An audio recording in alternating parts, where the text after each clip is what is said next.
to the republic for which it stands, one nation, under God, indivisible, with liberty and justice for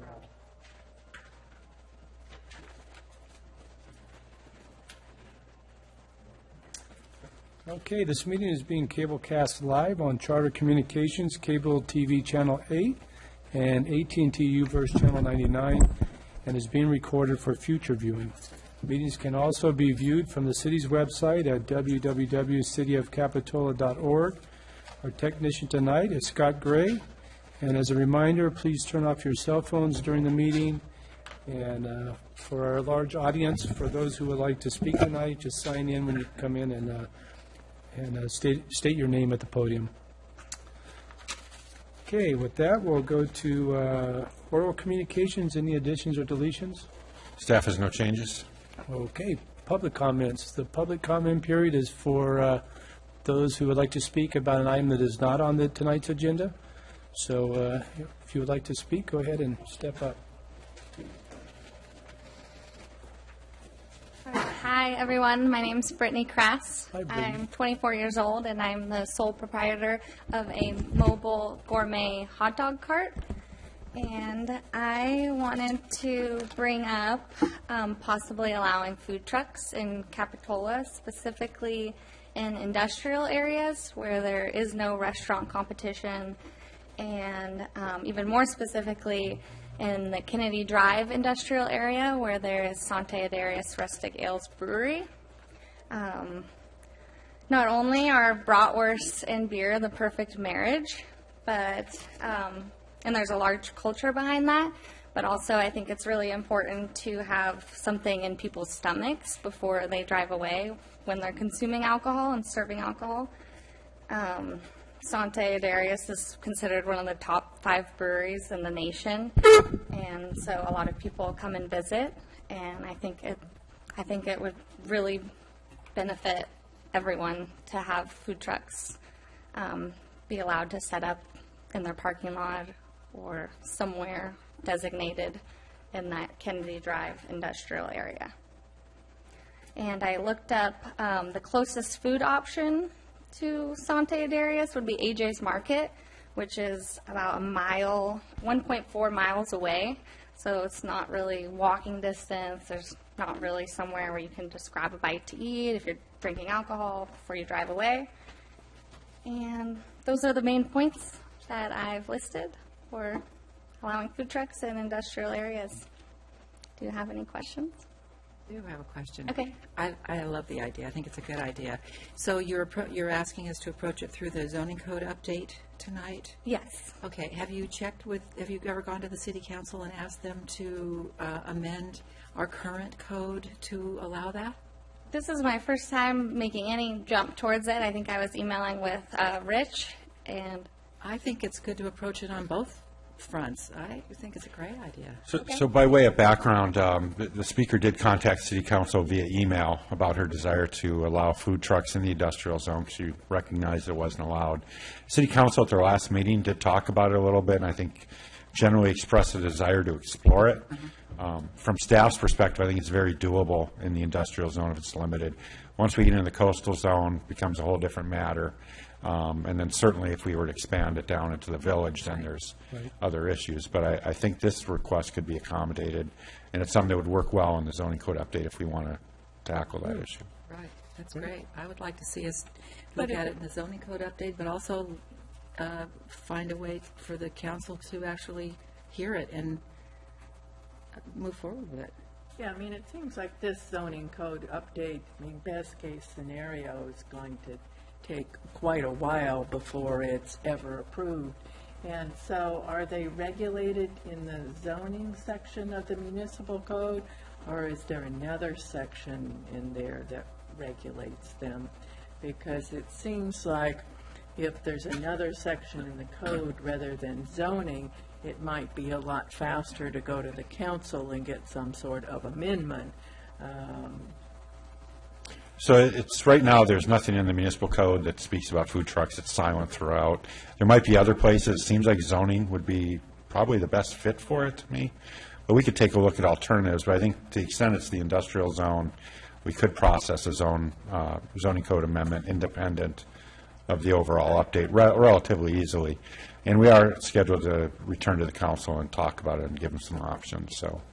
Great, so there's a way that you can Yes. communicate with Brittany about what night that would be, and she'd be able to come to the council. Sure. Right? Good Yeah. luck. Okay. Thank you, Brittany. Even Thanks. that process is pretty slow. Well, if there's nothing in the code about it, what prohibits her from doing it now? So the way the zoning codes, and I think most zoning codes are structured, is that if it's not a explicitly allowed use, it's prohibited, because you can imagine the universe of things you could do. Right. I got It's it, not of listed. course. And I do recall something about sauerkraut, but I think that was manufactured. Yeah, you're not allowed to have sauerkraut or fish processing up on Kennedy Just don't Drive. make your own You know. sauerkraut. Okay, yeah. Thank you, Brittany. Okay, thank you. I'm going to take off. Sorry, don't take offense. Just one last thing, and that is that the people in the mobile home park in the back are very sensitive to traffic and all that. So if you were, within the proposal, if you were to say, get it as far away from them as possible on that property that still works for your purposes, my guess is that's going to make it easier on you. Sure. Okay. Thank you for listening. Thanks, Brittany. Okay, so that brings us to commission comments. Any No. comments? I have one. I know that we're going to put off doing the historical section until June, and I'm hoping that when we get ready to have our hearing, that you all can provide us with information about, who had that historic list put together, who did it, who has adopted it, how have we communicated with the public about that list, because we're about to take it and make it be part of, our historical ordinance. And I think we need to make certain that, we have engaged our community. Maybe that's happened and I just missed it. Did the Planning Commission or Council have it done? Was there a contract? Anything like that. Okay. Did you want to answer tonight? No, when we good. when we do our historical Right. ordinance, I want You them to want- be prepared to Discuss answer, that. discuss those questions. Good. Have that information for us, Excellent. so we can do a better job. I agree. So we're at staff comments. Any staff comments? Staff has no comments. Great. Then we'll look for the approval of the minutes of May 5th, 2016. I have a few comments Okay. on the minutes. I was going through them. Let's see. Oh, this starts on packet page 5, chapter 1780-070, C1, discuss elimination of neon signs. Is there, I don't know if we talked about the village for neon signs. I know we were pro neon signs. Did we include the village in that? It doesn't really call My that out. recollection was that you said you don't want them in the village, although I think I Because we noticed don't one have the other night. illuminated But signs down in the So that village. didn't really get called out in this. So no neon and no internal illumination in the village? Right, that's what I thought we Right, decided. and I think it said it, the internal Okay. illumination it said, but it didn't really, in this neon section, it didn't really call out the village in the minutes.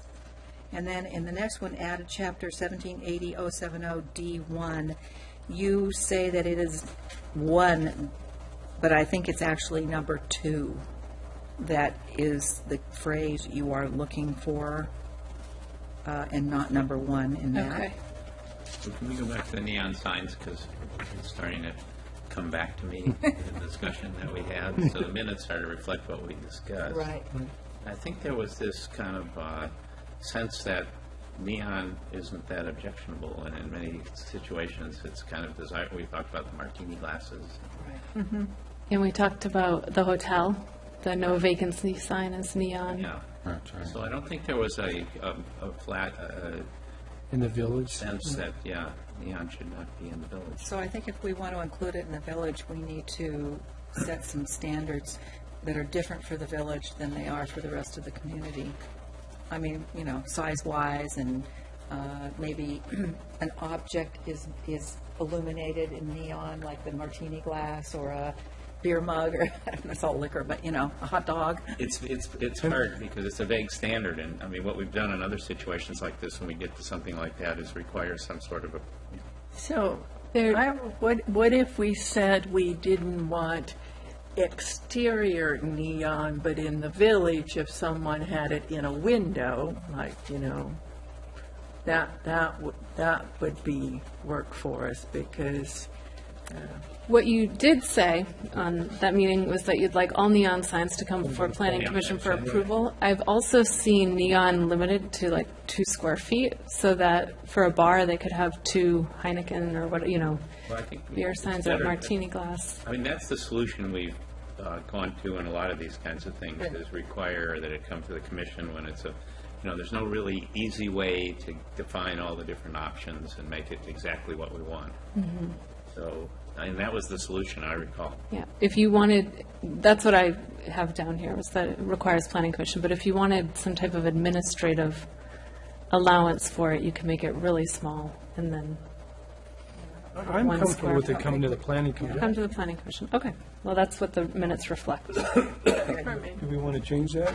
Kelly, were you recommending that? No, I mean, as long as everybody's comfortable with it coming to the Planning Commission and including the village, I'm fine with that. Okay. And then this is on page 7, table 1780, 110, temporary sign standards. That table is actually not 110, it's table 1. Oh. And I don't know if this makes any difference, but anyway, I found them. And then that under number 5 for construction site, let's see, let me get to that, 1780. Where am I?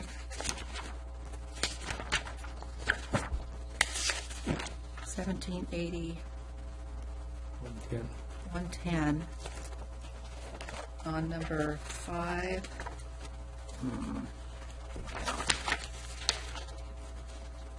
Well, I've got what size on there, now I can't even find what I'm looking for.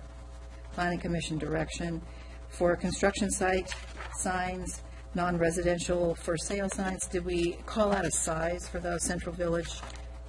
The signs, they're going to be smaller for the Central Village. Did we call out a? I don't think I was given a specific number, but we'll make them, make sure they're smaller. Yeah, we need to, okay. And I think that's all. That's all. I move approval of the minutes. Okay, so we have a motion for approval, second? Or you have more discussion on the minutes? No. Okay. I'll second it. Second. All those in favor? Aye. Okay, so that moves. And now we're at item 4A for the zoning code update and ready for a staff report. Okay.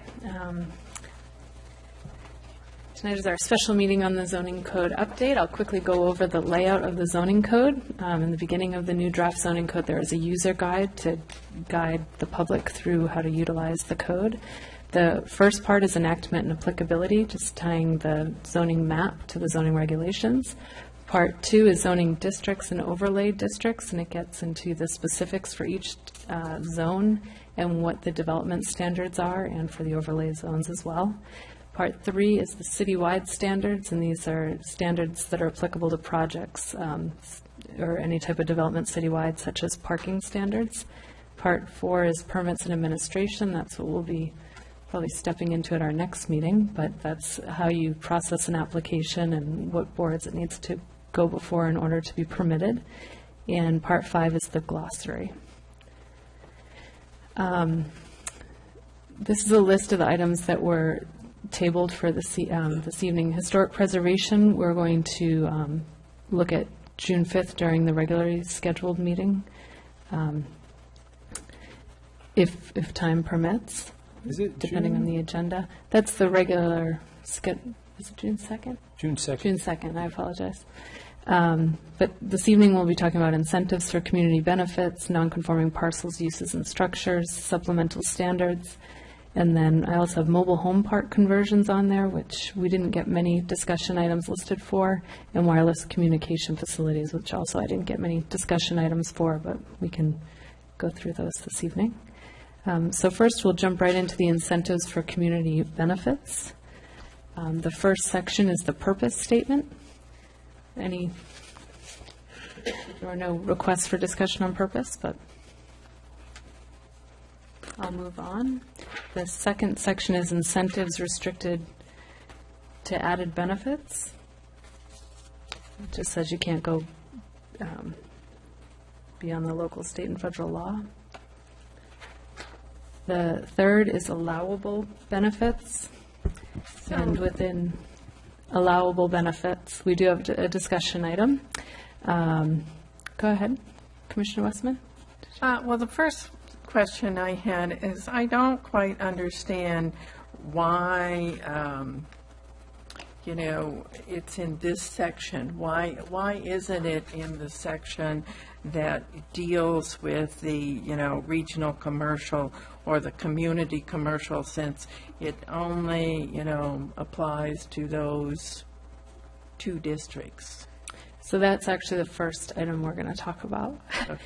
Because the one thing we noticed going back through the revisions when we got to the Central Village and talking about the possible future hotel, that really belongs in this chapter. There's two areas within the updated general plan that talk about areas in which you can apply incentives for community benefits. And so within this chapter, we'd like to move the discussion on the Central Village Hotel to this chapter, and then it makes sense to have a unique chapter in which there's criteria to review the projects. And we can discuss that further as well. But so first, that was the first item I wanted to bring up, is that under properties eligible for incentives, currently the draft code includes properties fronting 41st Avenue or the 41st Avenue Capitola Road intersection in the CR and CC zones. Staff thinks it would be appropriate to add the Central Village Theater site to the properties eligible for incentives and move that discussion out of the CV zoning district and place it into this chapter. And we can discuss that actually before I move forward, if you'd like. Or I'll go through all the slides and we'll come back. Originally, one of the requests for discussion was to discuss the incentives for community benefits. And this we looked at when we went through the plan development process, and we provided revised community benefits. And those were in your list this evening, so you have your updated description. So I'll stop there, and we can talk about the two items of, are the community benefits as outlined in the additional attachment okay, and is it okay to include the Central Village Future Hotel in this chapter?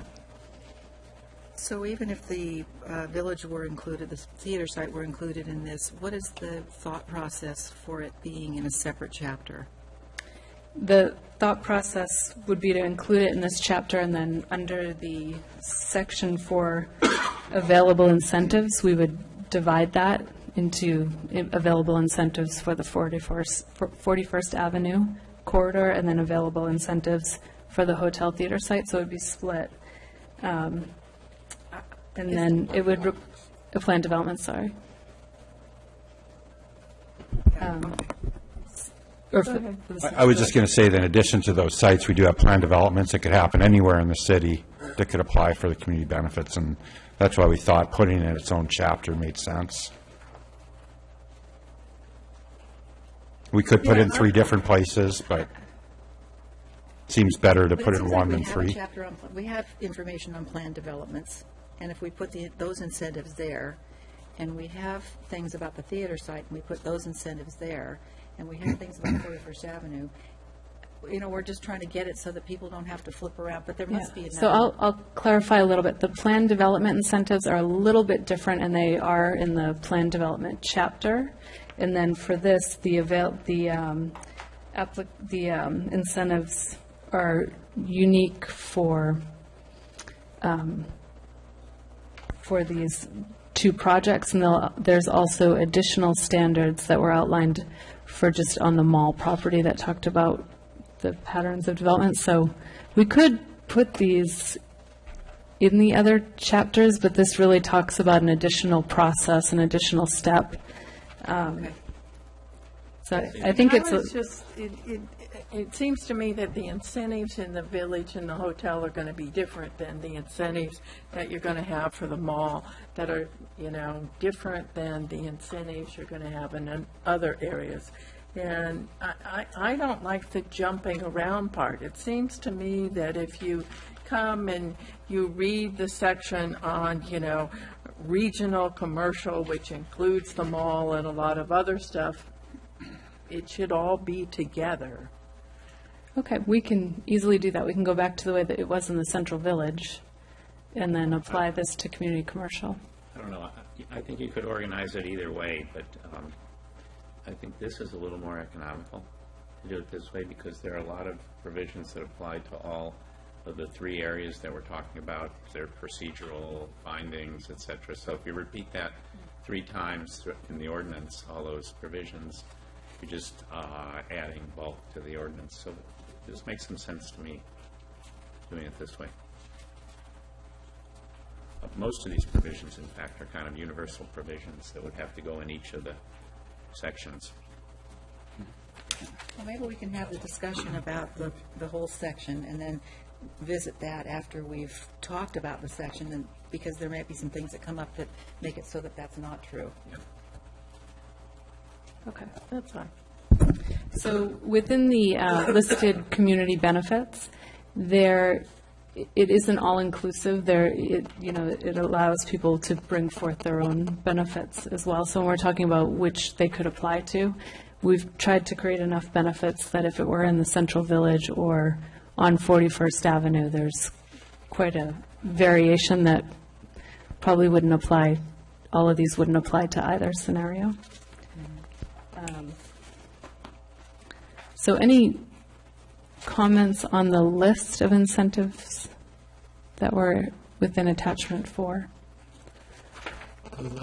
The allowable, the one you're talking about, the allowable benefits that we're talking about? Yeah. Okay. I do. I have some questions. I was kind of wondering whether sidewalk, or under D, whether sidewalk-oriented commercial uses might need to be a little more specific, but I'm willing to let that go if the majority of the commissioners feel like that describes what we're trying to do. So we're not using these that are listed in the zoning ordinance. What you're proposing under suggested language, or what you have on this new sheet and handout that's been passed out, right? Correct.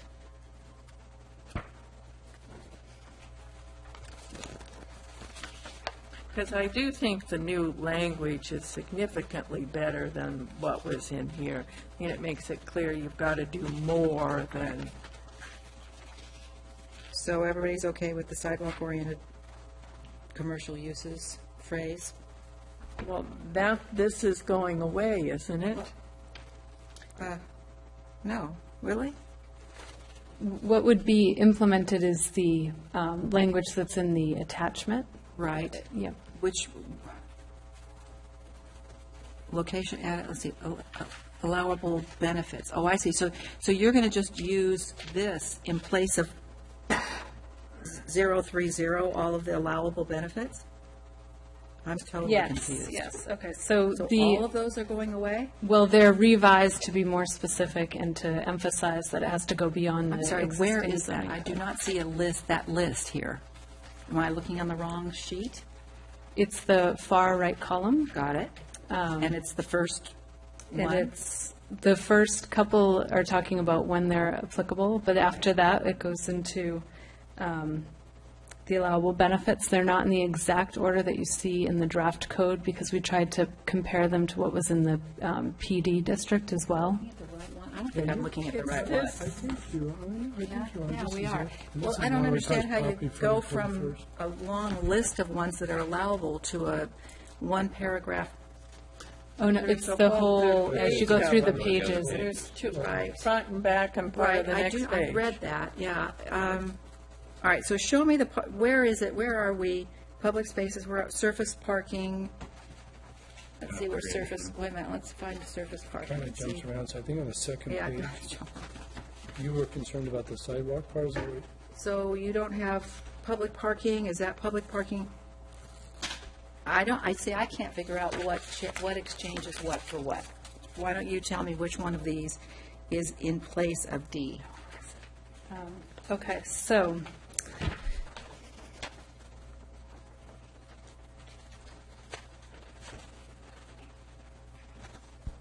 I think they're spread out into a different format, so they're not on your. Right. It's hard to compare them because they're in a different format, so. Is that, what was so your concern? which one were you at? B? No. D. Surface parking lots.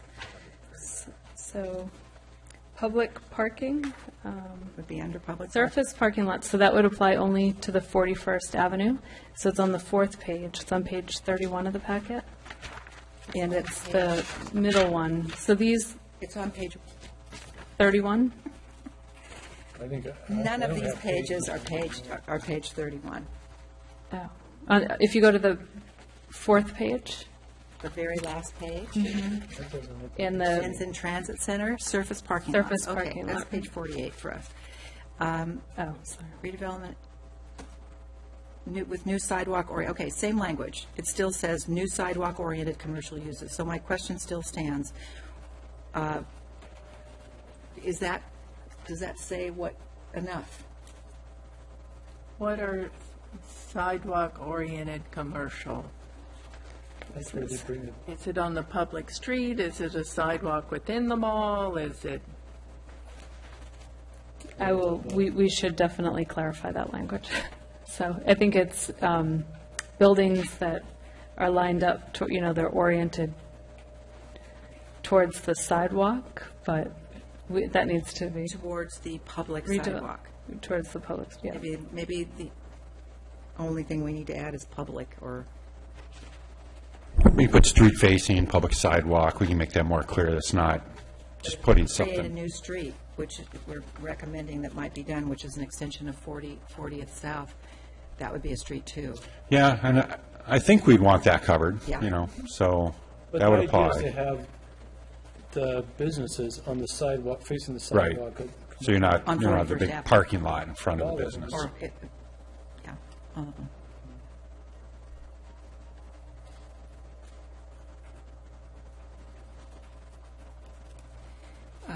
I have something, let's see.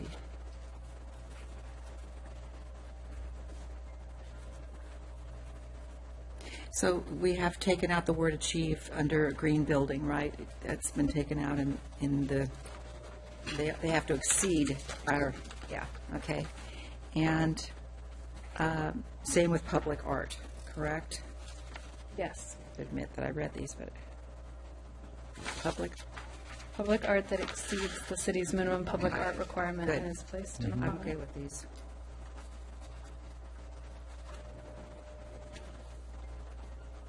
Okay? Yep. I'll move on then. So next is the available incentives. So this is where we'll see the difference between the 41st and the Central Village. The development standards for 41st Avenue currently within the code for the zone, the floor area ratio in the CC is 1, and within the CR zone, regional commercial is 1.5. There's a height limit of 40 feet in both the community commercial and regional commercial zones. The available incentive in exchange for community benefit would be a max floor area ratio up to 2, and that's reflective of the general plan land use 9.3, and a maximum height up to 50 feet. The current code allows for additional height within the CC zone, but it doesn't have a max, so this is a new limit. Second, for the Capitola Theater site, within the Central Village, the floor area ratio is 2, the height limit is 27. The available incentive, according to the general plan and in the draft code, would be a max floor area ratio of 3 and a maximum height. It's very descriptive, and I just, for simplicity of the slide, I said below the bluff, but we would incorporate the standards that are within the general plan into the height requirement. So this would change the layout of that section of the draft code. Just to have, it would be split under available incentives. It would be split between the two areas that you could utilize this, so the 41st Avenue and the Central Village. And with that, I'll take comments. Well, I think this is a worthwhile experiment. I have no idea how this is going to play out in reality. And we'll see that in the next few years, but I think it's worth a try. Yeah. Okay. Yeah, there's certain findings. There's a lot more to this chapter that is congruent and makes sense to have it. It's consistent with the policy of trying to encourage rather than have lots of rules and regulations that are fighting with people, yeah. Give some guidelines and Yeah. Yeah, the fight comes when the rubber hits the road. Yeah, that's in what I'm in this saying. room. Yeah, and seeing what people do to meet these, And how the community reacts to that. yeah. Okay. Great. We'll move on to, are there any other comments on the application submittal and review in this chapter? Here's where it starts to get a little confusing to me, as far as the way it's laid out. I'm not exactly sure what we're saying from here on to the end of the chapter. So an applicant comes in, and if they want like a design review, they go to the council first. But I'm confused because it's saying under 060 that they come to the council, and under 070 they're going to the planning commission for a recommendation. And so I think it might be if it's confusing to me, it might be confusing to applicants about maybe if you just say what the process is. Yeah, I agree, that is confusing. The intent is that the city council would have the decision-making authority based upon a recommendation from the planning commission. So an applicant would have to make a stop here, you would hear it, make a recommendation, and the council would act. And that's for a conceptual design review as well as an actual application? No, it's kind of a separate process. So it'd be any project that's seeking this additional, whether it be floor area ratio, height, or whatever other development bonus that they are looking for. And what phase of their application process or their development process would they be in when they do that? So it'd be the entitlement when they're coming in with their permit, say it was a CUP, a design permit, something like They're that. pretty far down the road at that point. Yeah, the conceptual review is an option. Nobody's required to do it. So if they came in and said, we want to do a conceptual review, our advice would always be, go before the body that has the ultimate decision-making authority. If it's the council, you should have them weigh in and not just stop at the planning We commission. do it both ways. I really feel like it gives the community more of a exposure to the project if it comes to the planning commission and the city council. I agree. It's difficult because this says, on the preliminary input, at any time the applicant can seek non-binding input from the council. You don't want the applicant taking a project to the council and the council all saying, oh, we love it, or kind of thing, before we've heard from the community, before it's come to the planning commission. It seems like, with all of our processes, it ought to come here first so the community can have an opportunity, and then we make a recommendation to the council, and then they make the ultimate decision. That's the intent, and I think one thing that Ben has been helping us draft is a conceptual review chapter to codify that process. So what I can imagine is that B would be changed to say that at any point prior to final decision of proposed project, applicant, may submit a conceptual review application as outlined in Chapter X. And I would say that for city council decisions, you make a stop at the planning commission and the city council. But I get the point, we can clarify I that. think Section 060 needs to be rewritten, because this implies it's going to go to the council first, and if they come to the planning commission and they don't like what we're saying, they can request a council hearing. I mean, it just... Right. It seems like 070A should go first before A and 060, or some, anyway. Yeah, we need to add under review authority that there's a recommendation that happens from the planning commission prior, so Right. that it's clear that it's a two-step. Right. Yeah, it just needs to be Yeah. reworded and switched around. Great catch. And then under well, we're not there yet, sorry, just, Okay. maybe somebody else has So something else to public say. notice and hearing, that's clear. And then findings, Commissioner Ortiz? Yeah, it just seems like there's nothing in the findings that talks about how it fits into, of course, it wouldn't fit in because it's going to be larger, probably, and it's going to be very different, but some language where it talks about how it, So you have those findings with a design permit and/or a CUP, and so you need to make findings on each of the associated permits plus these. okay, got it, thank you. I'm good with that.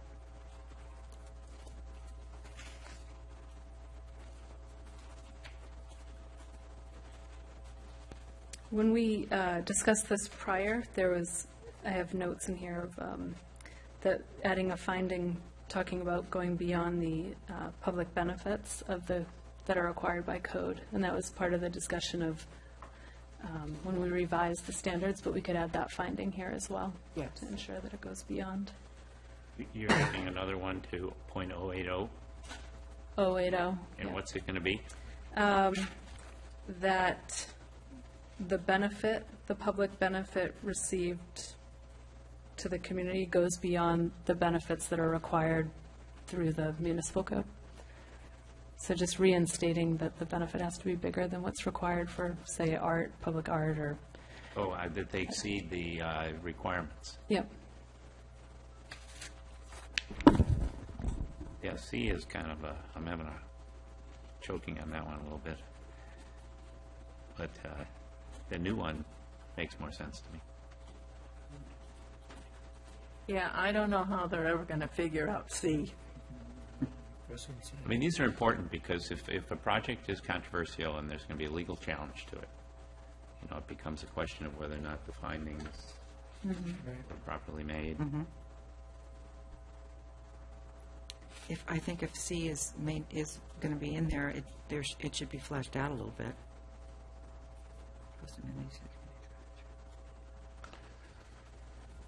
I share the concerns of C. I think it's very difficult to measure, You'll be looking at pro formas, and we'll be digging into their finances to figure out what's the value of the improvements relative to their profit margin, and, I like the new D better. That should become yeah. C. I mean, I'd rather not have that standard. I think it's very tricky for staff to come up and say with a straight face that it meets it. I would be happy to see C go away and Okay. be replaced with D. That's good. Okay. And then post-decision procedures is just typical of every chapter. We'll move on to non-conforming parcels, uses, and structures. The first area is the purpose statement. There's no concerns in seeing. I'll move on to. I just wondered if C and E should be together, because they do relate to one another.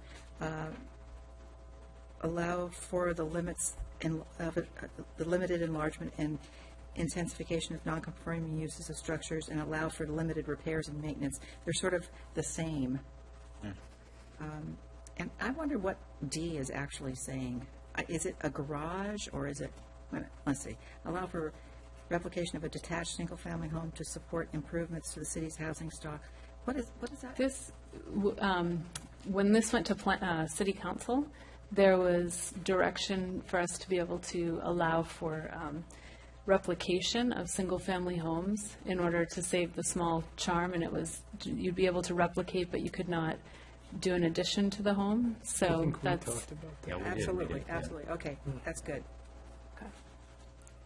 And under F, the kind of destruction you're talking about is fire and... yes, flood, fire. Okay. For that. Okay, so combine C and E. Or not Applicability? combine, just put them together, put them Oh, in one order? after another, Okay. yeah, in order.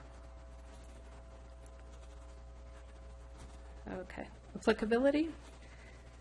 And it applies to anything that does not comply with the zoning code. Next, we'll go to general. Any questions regarding that section? Non-conforming parcels, this is what we've been talking about throughout, is the fact that if you have if a legally established parcel with non-conforming dimensions, it's permitted all the development rights of the applicable zoning district, and then conformance with the standards that when new development has to conform with the standards of the code. Next, we'll talk about, so there's no questions on that one. And next, we'll talk about non-conforming use of land. Does that mean a garage, a detached garage? Is that what that is? This is more an activity going on that's non-conforming, right? Yes, so this is more like the concrete company along Capitola Road that exists on I believe, an R1 parcel. And so it cannot be enlarged, increased, or extended. You can't get larger within the structure. And it can't be moved from one part to another within the parcel. And then the cessation of use, it must cease for a period, if it's not in function for 90 days, then it must cease operations. This is different. Our current code is 1 year. So another example is along 41st, there's on 42nd, there is actually a residential parcel that does business out of the back fence, I believe. That it's been an ongoing wood shop for years. And in that situation, if either one, either concrete or that one, if they were to cease operations for 90 days, it would revert back to the single family. So I hope somewhere there is a definition for what it means to not be operating. Because, for example, with the guy who does I think he's a tile guy, not a woodworker, is he? I can't remember. But anyway, if, you need to know, because they could say, well, we don't have any active customers coming in, but our business is still operating. What is operating? They have a business license, I just think it gets really tricky if you're actually going to try and do it. And personally, I think it should be a little longer than 90 days because, what happens if the guy who's running the tile business has a surgery and he doesn't work for 6 months? Is he out of luck now? His business is closed as well? I think... We have 180 days for use permits. Yeah. 90 days is a pretty short time. Things do happen. Yeah, I think the comment about clarifying, it's a good one. From my perspective, I think it would be something more than a medical issue or a vacation. It would be the business is closed, you're not filing taxes, you're not operating the business. But I think we could expand on that a bit, and if the Commission's more comfortable with 180 days, that's certainly workable. A year seemed like a long time to us, but 90 days might be too short. 180 days, let's be consistent. So an active business license, is that? I think it's more than an active business license. I don't think we confirm you're actually in business, Can't so, use business license for anything other than taxation. yeah. We'll work on that. But 180 days? There's support for? Sure.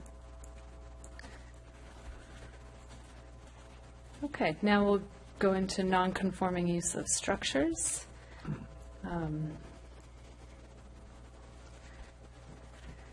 So, any questions on non-conforming use of structures? Next is non-conforming multifamily uses in the R1 district. And this we did a lot of public outreach on. And I was going to just give you an overview of where this has landed. So in the draft. So there's a amortization that's required, and this is from our current code, that nonconforming multifamily uses in the R1 zone must be discontinued on June 26, 2019, or 50 years from the date the use first became nonconforming. And we've mapped that out, and we now know when each property will become nonconforming throughout the city. Within the new code, you're allowed to apply for an amortization extension, and our current code says for a minimum of 50 years. The new code states that you can apply for one up to 25 years, and it's a city council process.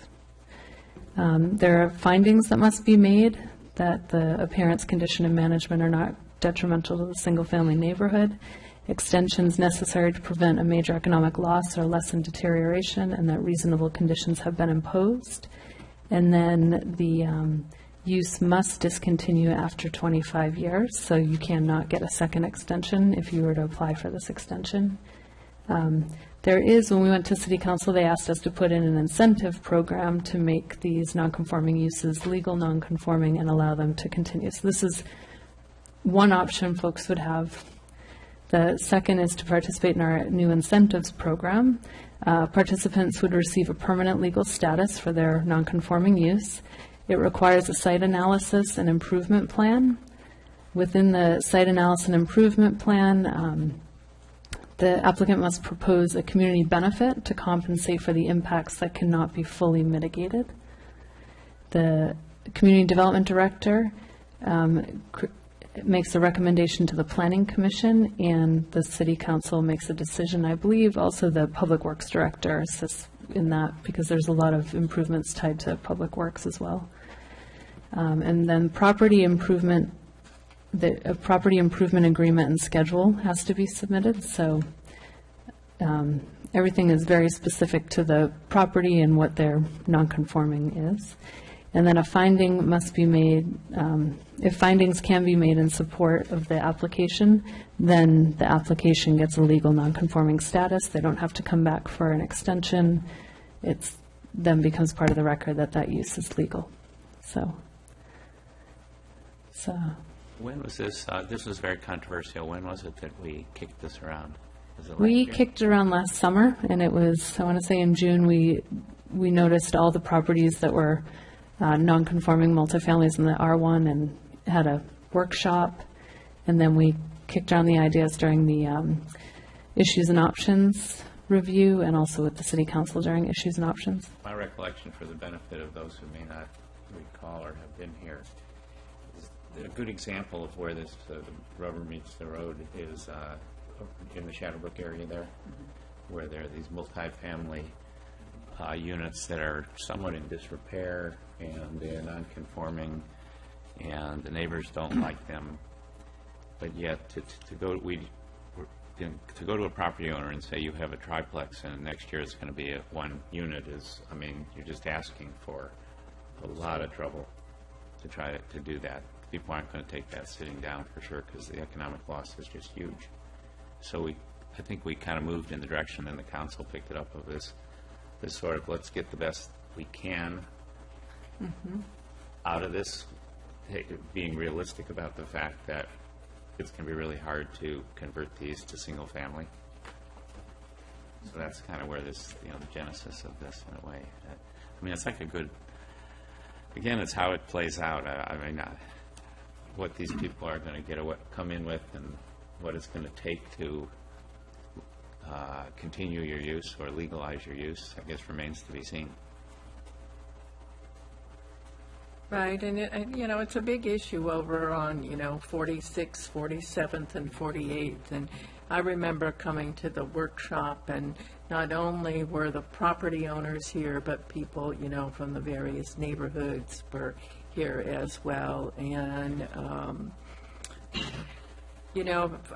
for me, it's a difficult one, because I agree with you. I think, sort of the legal issues are tremendous. But for the people who live in those neighborhoods that we have zoned R1, it's a huge impact with traffic and garbage and cars and noise. So I hope that this works, You know, if it doesn't work, it's almost like you think you need to make the whole area multifamily and let everybody just go for it. Yeah, I really struggle with the same thing. I came to the meetings and there's a lot of concern, and then I read, item 3, where it talks about measures to compensate for impacts. A property owner may also propose additional measures that would provide a community benefit to compensate for impacts from the non-conforming use that cannot be fully mitigated. So when I think about that, I'm thinking of these people in that area who have all the trash cans parked out, the parking out front, multiple cars, and so and then the example of that is a deed restricted affordable housing or green building upgrades. To me, that doesn't sound like it benefits the community at all. I don't see how that has any benefit to it may have some benefit to the city as far as trying to meet some numbers, but I don't see how that benefits those individuals in that community, the neighborhood. Right, it doesn't benefit the people who have to live Have next the door issue, to this, right. who have the issue.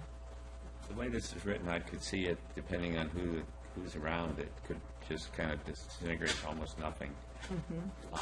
And just extensions, I think that would be my concern. I don't see any other concept that we can really go to here, but I think it needs to be really strict. The burden is really on the property owner to come up with some real improvements and real benefits Right. to get this extension or legalization. And I don't know how we can strengthen the language of this, but I'm afraid, I feel it's too weak. What about the word neighborhood instead of community? So in other words, it says a property owner may also propose additional measures that would provide a neighborhood benefit.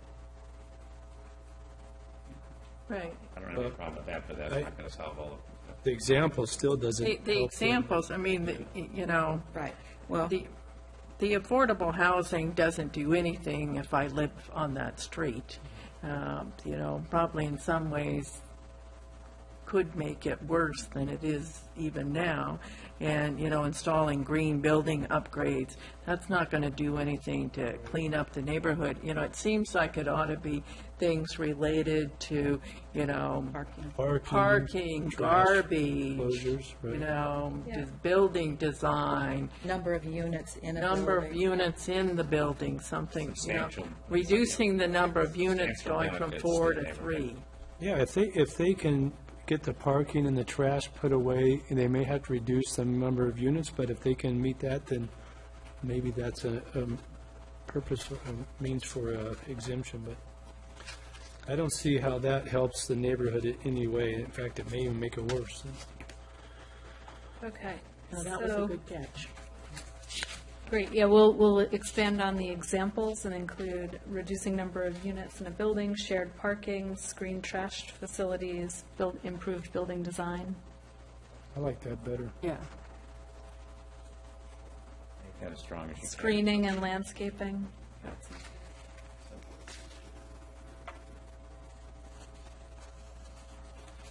Okay, stronger.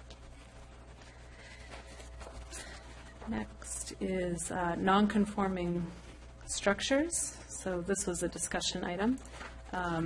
Substantial demolition within the code is new, and right now we utilize the 80% rule.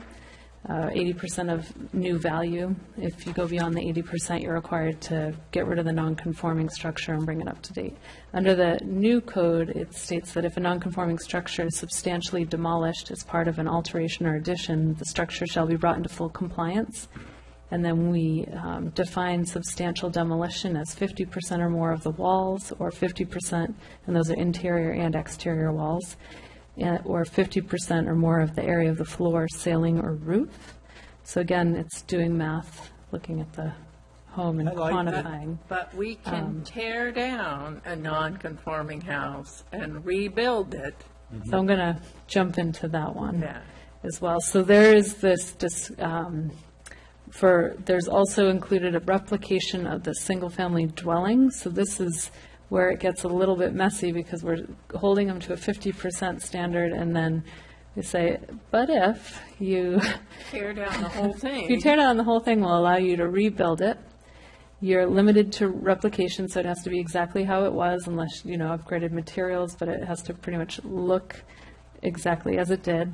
You're not eligible for any increase in massing or floor area, and it can be reconfigured on the parcel in a manner consistent with the development. Oh, sorry.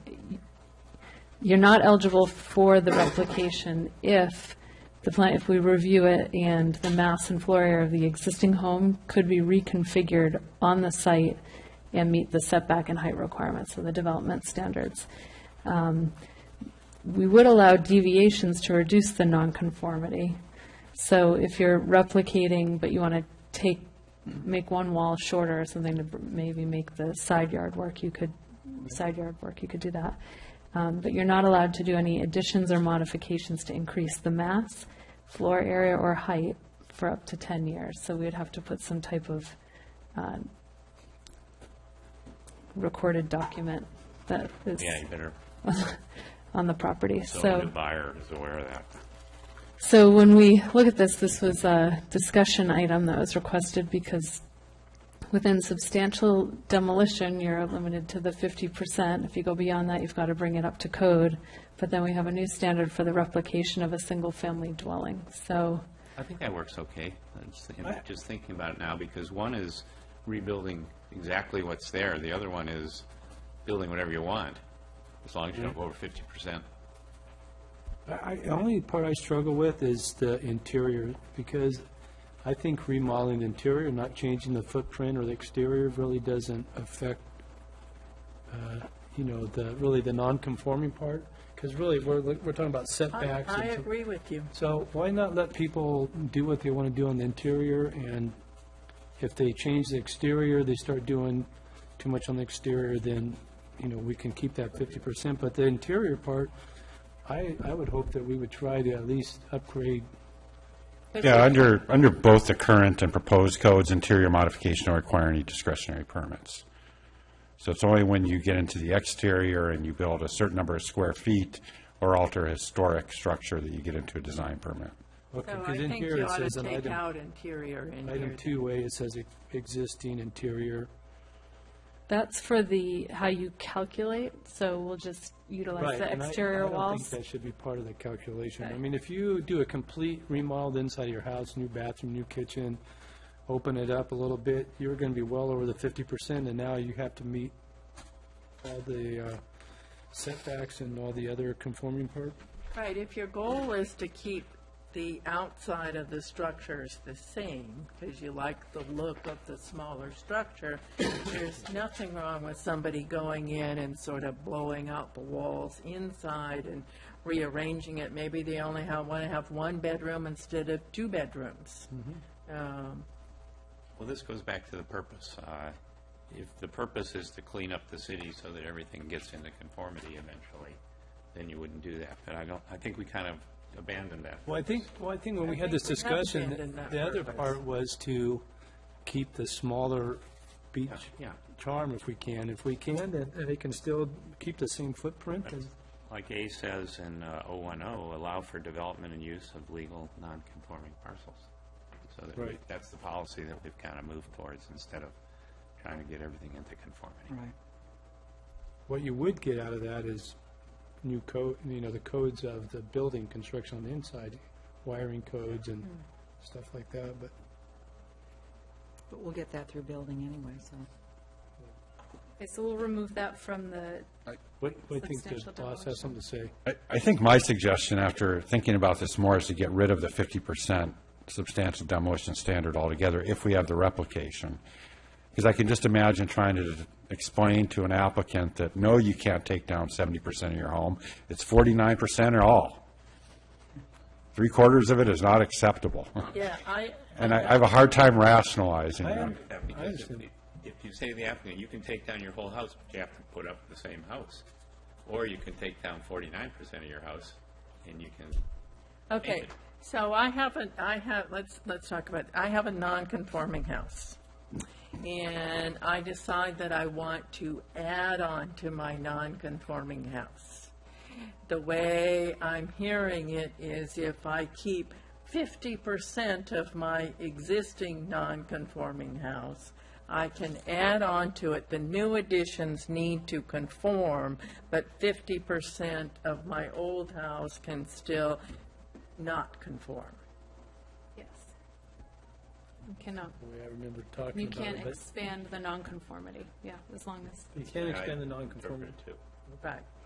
Or if I want to just tear down my old house and I want to rebuild it because it's rotten, it doesn't have a foundation, it doesn't, but it's non-conforming as far as its setbacks, I can do that as long as I put back a house that's the same size and the same height.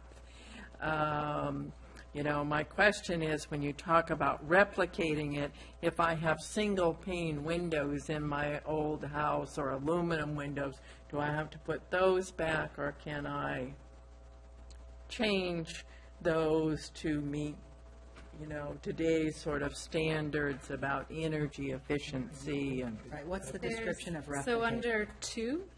under D2, it says replication means replacement of a demolished structure which recreates the original building footprint, mass, floor area, height, and it goes on to describe exactly how to. But But arrangements of exact doors and- replication may not be possible due to unavailability of matching materials and/or the necessity to meet the current building code requirements. That's good, Right. that works. So, After you replicate it, can you then take down 49% of it?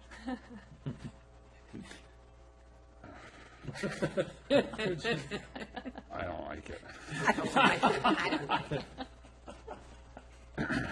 not for 10 years, no. I agree. I don't think we've come up with the best solution we can come up with yet. I don't think this sort of two-step thing really works, and I'm struggling trying to come up with what I think would be a better alternative right now. But you know, I wonder if this is a case that we want to look at what some other cities have done, and maybe you guys come back to us and say, here are 3 other approaches to it. Who have the same Yeah, purpose. the What was tricky thing with this is you create a rule that, you know, if you have this side yard setback that doesn't meet the standards, in different cities, they'll set up these different rules, and it's how, you know, there's always a way to kind of, either if you, in some cities, they'll say if you, a nonconforming can stay until you improve, say, that wall that extends into the side yard setback. And at that point, then you need to remove it in order to, you know, when you're fixing that wall. Or you do our 80% valuation or the 50% rule that we're creating here. But there always seems to be a loophole with any of these standards, so that you're creating within the code or a threshold. Right. But I do it's agree just- with you. You know, doing it on value, it was ridiculous because nobody could really decide on how do you value this stuff. So going to footage makes sense to me. I'm just, you know, I'm sort of wondering about this replication thing, if that's really, if that's something we really want I think to. we have to go back to the purpose. You know, we keep having to go back to the purpose. What is our purpose? We want to maintain as many smaller cottage-like homes as possible. How do we best do that? We let somebody who tears it down you keep their non-conforming, build that house again, and I think with these terms, it, Right, I could see letting them build the house again, but, you know, maybe it's a smaller structure, but they don't want to tear it down and rebuild it back with 2 picture windows on the front and the front door in the center, which this says you have to do if you rebuild it back. You have to replicate it. What we want them to build back is something that is of the same size and scale, but you know, a lot of our smaller structures are smaller, but they're not necessarily good-looking structures. You know, at what point do we want somebody to have the opportunity to, you know, put shingles on the side of it instead of masonry siding? You know, which, right. Or you're right. We're really talking about footprint, really. Right, aren't we? I mean, that's right. really what we're trying to get. Are we If okay? you're gonna talking enlarge- about size. If you're going to enlarge the home and make it a second story, add more square footage, then you need to conform, but Are we okay with, because I think it's going to happen more and more, super modern houses, you know, there's one on Gilroy that just got remodeled and it's super, modern. And are we okay with? Personally, I'm okay with that. We're an eclectic community. We always Right. have been. in more ways than one. Yeah, I mean, I don't like us dictating sort of architectural taste and style. People want to live in a different looking, I mean, personally, that house I'm not real fond of with the corrugated on the front, but I could see where someone in a younger generation may think, oh, that's a fabulous looking house. So how about in our historical districts? I mean, I think that's where I think we need to be a little bit more careful. But the ones that are real historical districts, they're already regulated. Okay? Okay. So let's go back to trying to reconciling these two concepts here that we're struggling with. I mean, one of the policies is that we have non-conforming houses all over the place that we think are fine. But if we expand those houses by 49% and as long as the expansion conforms, there's other areas on the lot that you can put more space. Is that what we want? Do we want these non-conforming houses to get larger? It wasn't the intent when we first started talking. The intent was to try to keep the beach bungalow look, but let them do what they need to do.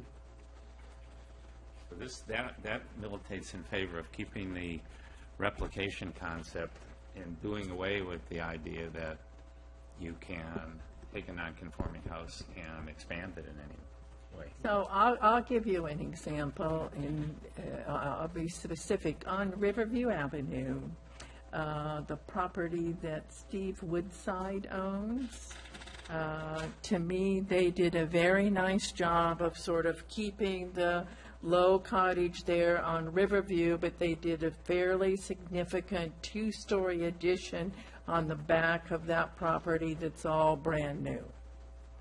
And that works for me.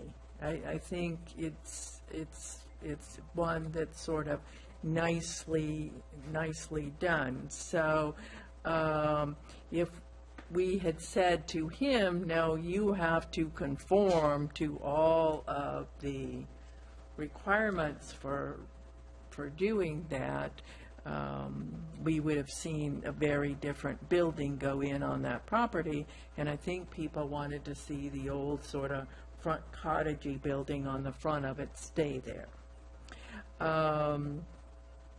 So I think we do want to allow people to add on to non-conforming buildings. How do we assure that we get that result, that outcome, versus an outcome we don't like in that situation where we take a cottage home and it's expanded in a way that is not appealing? But see, I think that's where we need to work on what our architectural and design review guidelines are and how it fits into the to the neighborhood, and see how that works. I mean, I guess I'm trying to say I think we do want people to be able to add on to non-conforming structures, which was your question. Yes, I do want people to be able to do that. And still keep their non-conforming status? Well, at least, I'm not certain this says it to me, but if you do an addition that's more than 50% of your existing, then the way I read this, you have to bring it into conformance. If you do an addition, so if you have a 1,000 square foot house, you could add 500 square feet to it. That's not the way I read it. It's that if you demolish Question. 50% of it, then you can't replace it. That's the way I read it too, but I think if it were articulated as Commissioner Westman just said it, that is a clear way to Another way administer to it. go, yeah. You know, because it's easy to regulate a 50% addition, but once you're into the demolition, Right. I don't know, it's going to be a mess. I ended up in that mess, exactly. I Yeah. had no foundation, the studs were all eaten away by termites, single pane. Once you start going down that path, you It's expensive. end up doing just a new house. So.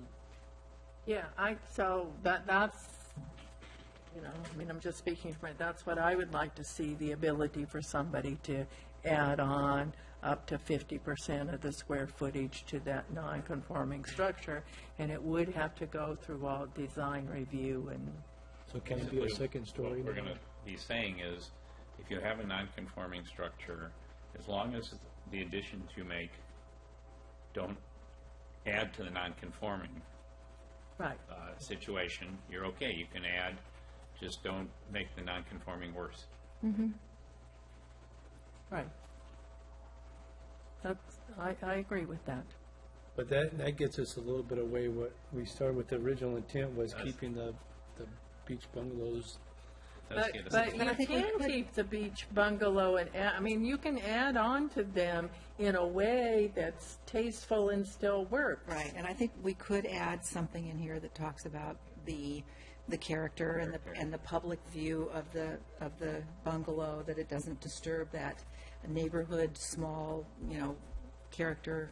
That might be the best way to go, is actually have kind of a vague, but, a design, Nudge. architectural character Right. component to it. I think those are great suggestions and There has to be direction. some limit, though. Yeah. You can't take a, Right. 600 square foot house and make it a 2,500 square. No, it's 50, at 50%, the 600 could become 900, which is reasonable. The 1,000 could become 1,500, which is reasonable. The 1,000 can't become 2,500 square feet. Right, but even at 50%, is, how many buildings are going to be restricted due to parking? Parking's always going to, especially in this part of the Parking's always city. going to, Yeah. They're going to skirt it with but the that's small a separate, No, they have to they meet the can't. code. No, you Be don't parking. have to meet Oh, it's still parking. gonna be so- parking. So these smaller buildings, when they don't scrape them, the parking is often one of the big problems that makes it so. that it- So in this, if we look broader into the whole code, a design permit's going to be required if they want to add a second story. So the minute they decide to add a second story, it comes to Planning Commission regardless. Yeah. The new standards allowed a first-story addition, as long as it meets setbacks. So you're keeping massing down that way, and then it automatically gets kicked up to the Planning Commission. Or if it's an addition on the front of the home, it's limited as well. So, but we could I think we should still add more, like add more, yeah, in terms of character and preservation. okay. The public view, the public, That's the part that makes it hard, because then it becomes a lot more subjective for the person who wants to build it, and it depends on who's who's in on the the planning neighborhood. commission at the time, Yeah, I could really. It's not perfect, yeah, I agree with you, but I don't see any other well, you give examples in other areas. You might give an example, such as setting the addition, back as far as possible, just to give people some idea of what you're talking about. So just for clarity, because I'm confused, what we're talking about is possibly getting rid of the substantial demolition and adding character standards within the review. So more of a design, like looking at the Instead of design. it being demolition, what we're It's going to say, addition. this is what you can add on. Okay, great. And then not tied to a specific square footage? There's a maximum. Well, it's 50%. 50, okay, so there is the 50%. But it has to have planning, this is not administrative, right? This Right, has to go this to comes planning. back to the planning commission. Yeah, we can, Unless it's, someone decides that they want to add, say you have a 1,000 square foot house, you want to add 100 square feet on the back of it, that's still on the single story, then the way we currently have it, that's an administrative permit, right? that's a good point, and that's probably worthy of discussion. If it's under 400 square feet, it could be an over-the-counter permit, or we could write it such that if you have a non-conforming structure you want to add, it kicks it up to planning commission. I think it should be, not if it's not. I think non-conforming should come to the We're planning being pretty commission. liberal here with Right. performing as it is. Yeah, no, I agree. Yeah, those 400 square feet are going to mean a lot more to a rear yard neighbor or side yard neighbor than it would if it was a conforming unit. I agree.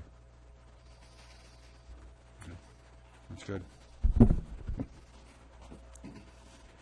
Okay, so on the replication, From my house, we would have done this. It goes to planning commission no matter what, really, which is beyond the 50. if it's non-conforming, it comes to the planning Okay. commission.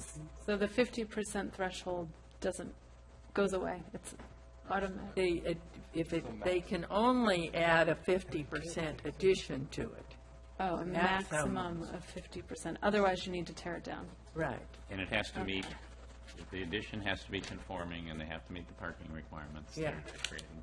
Okay, got it. And on the replication, for me, I don't think you have to put the doors and windows and everything back exactly the way they were. I think what you have to do is keep the size and height and Yeah. mass and, I agree. I'm okay with that. I like this discussion tonight. I think this is good. It's going in your direction. Well, I wish I would have had it when I built, but I think it's good chairing, in my opinion. I like what you guys are talking about here. Okay, a feel-good night. well, I think we want people to invest money in our community. We want them to remodel homes. We want them to keep them up and make it so it's a comfortable place to live. And while, I understand the desire to keep sort of those small cottages, a lot of them are just not livable for normal people. And so we've got to have a way where we can not have a, McMansion, we can give them a route to, Right.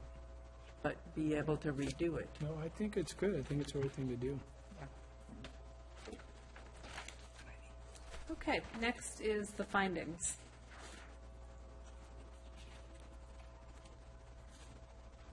Can we go back and just say that, did anything that we just did in any way affect E, involuntary damage or destruction?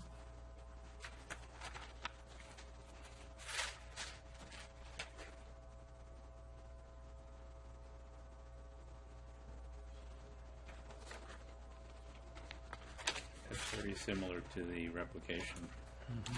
That's high, yeah.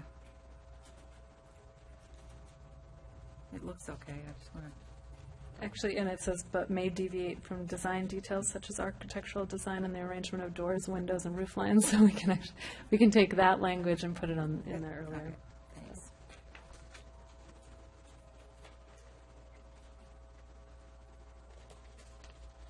So I don't think it impacted it. And next is the findings. That's all right.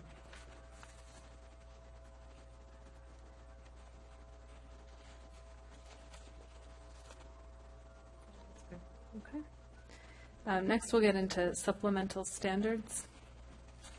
So there's a long list of supplemental standards. Many of them were existing within the existing code, and then we've added some for questions that come up on a regular basis at the counter. So the purpose statement is just to have supplemental standards for land use, activities, and development that apply in all zoning districts, so very basic. The first one we'll talk about is animal keeping. Within the current code, within the draft code, there's a list of household pets. There's no maximum limit of household pets within the new code. There is a maximum number of chickens at 4 chickens, and for beehives, there's a maximum of 1 beehive.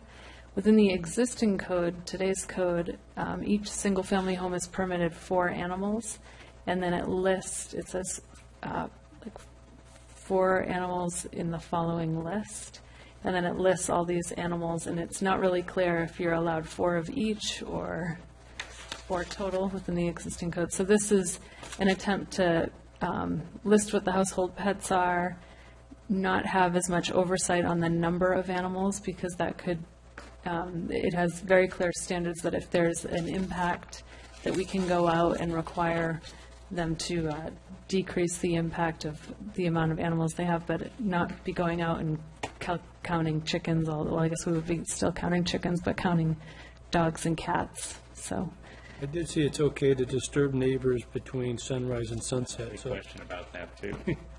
Animal noise, why should that be limited to evenings?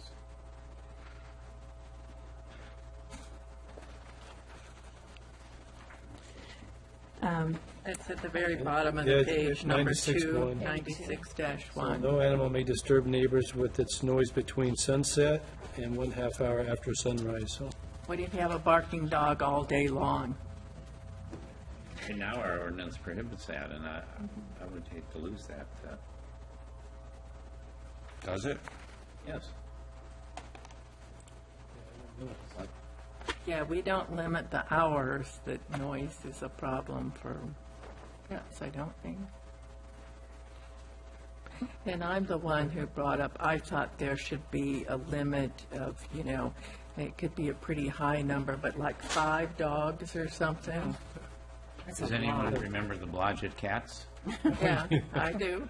They're still running the neighborhood, I think, Okay. propagated. Yeah, I mean, I know that you all feel that, this public health and safety, and that will, but I think in the sanitation part, I think there needs to be a limit, like in Riverview Terrace, somebody has 5 dogs, no matter how well they take care of them, that's an impact on neighbors, What do other communities do of our size? I think other communities are all over the board. Commissioner Westman and I talked about this. I have administration concerns with it. At least from my perspective, I can imagine a homeowner having 5 cats, 6 cats inside, taking very good care of them and having it be a sanitary condition. And on the flip side, I could imagine somebody that doesn't take care of their animals having 2 or 3 and it being a hoarding type situation where it's not clean. And from a code enforcement perspective, it's very tricky to get inside somebody's house. They have to allow you to go in. If they don't allow you, we have to go to court and get a warrant. And by the time you get that warrant to go in, it becomes kind of a whack-a-mole situation where you can easily move those animals and you're, hurting cats. So I have some administrative concerns, although I got to admit it hasn't happened since I've been here, but I think some of my predecessors had issues trying to enforce on animals. So those are just kind of my concerns to. Well, I had real issues on the chicken issue when I was here, but that was a whole different story.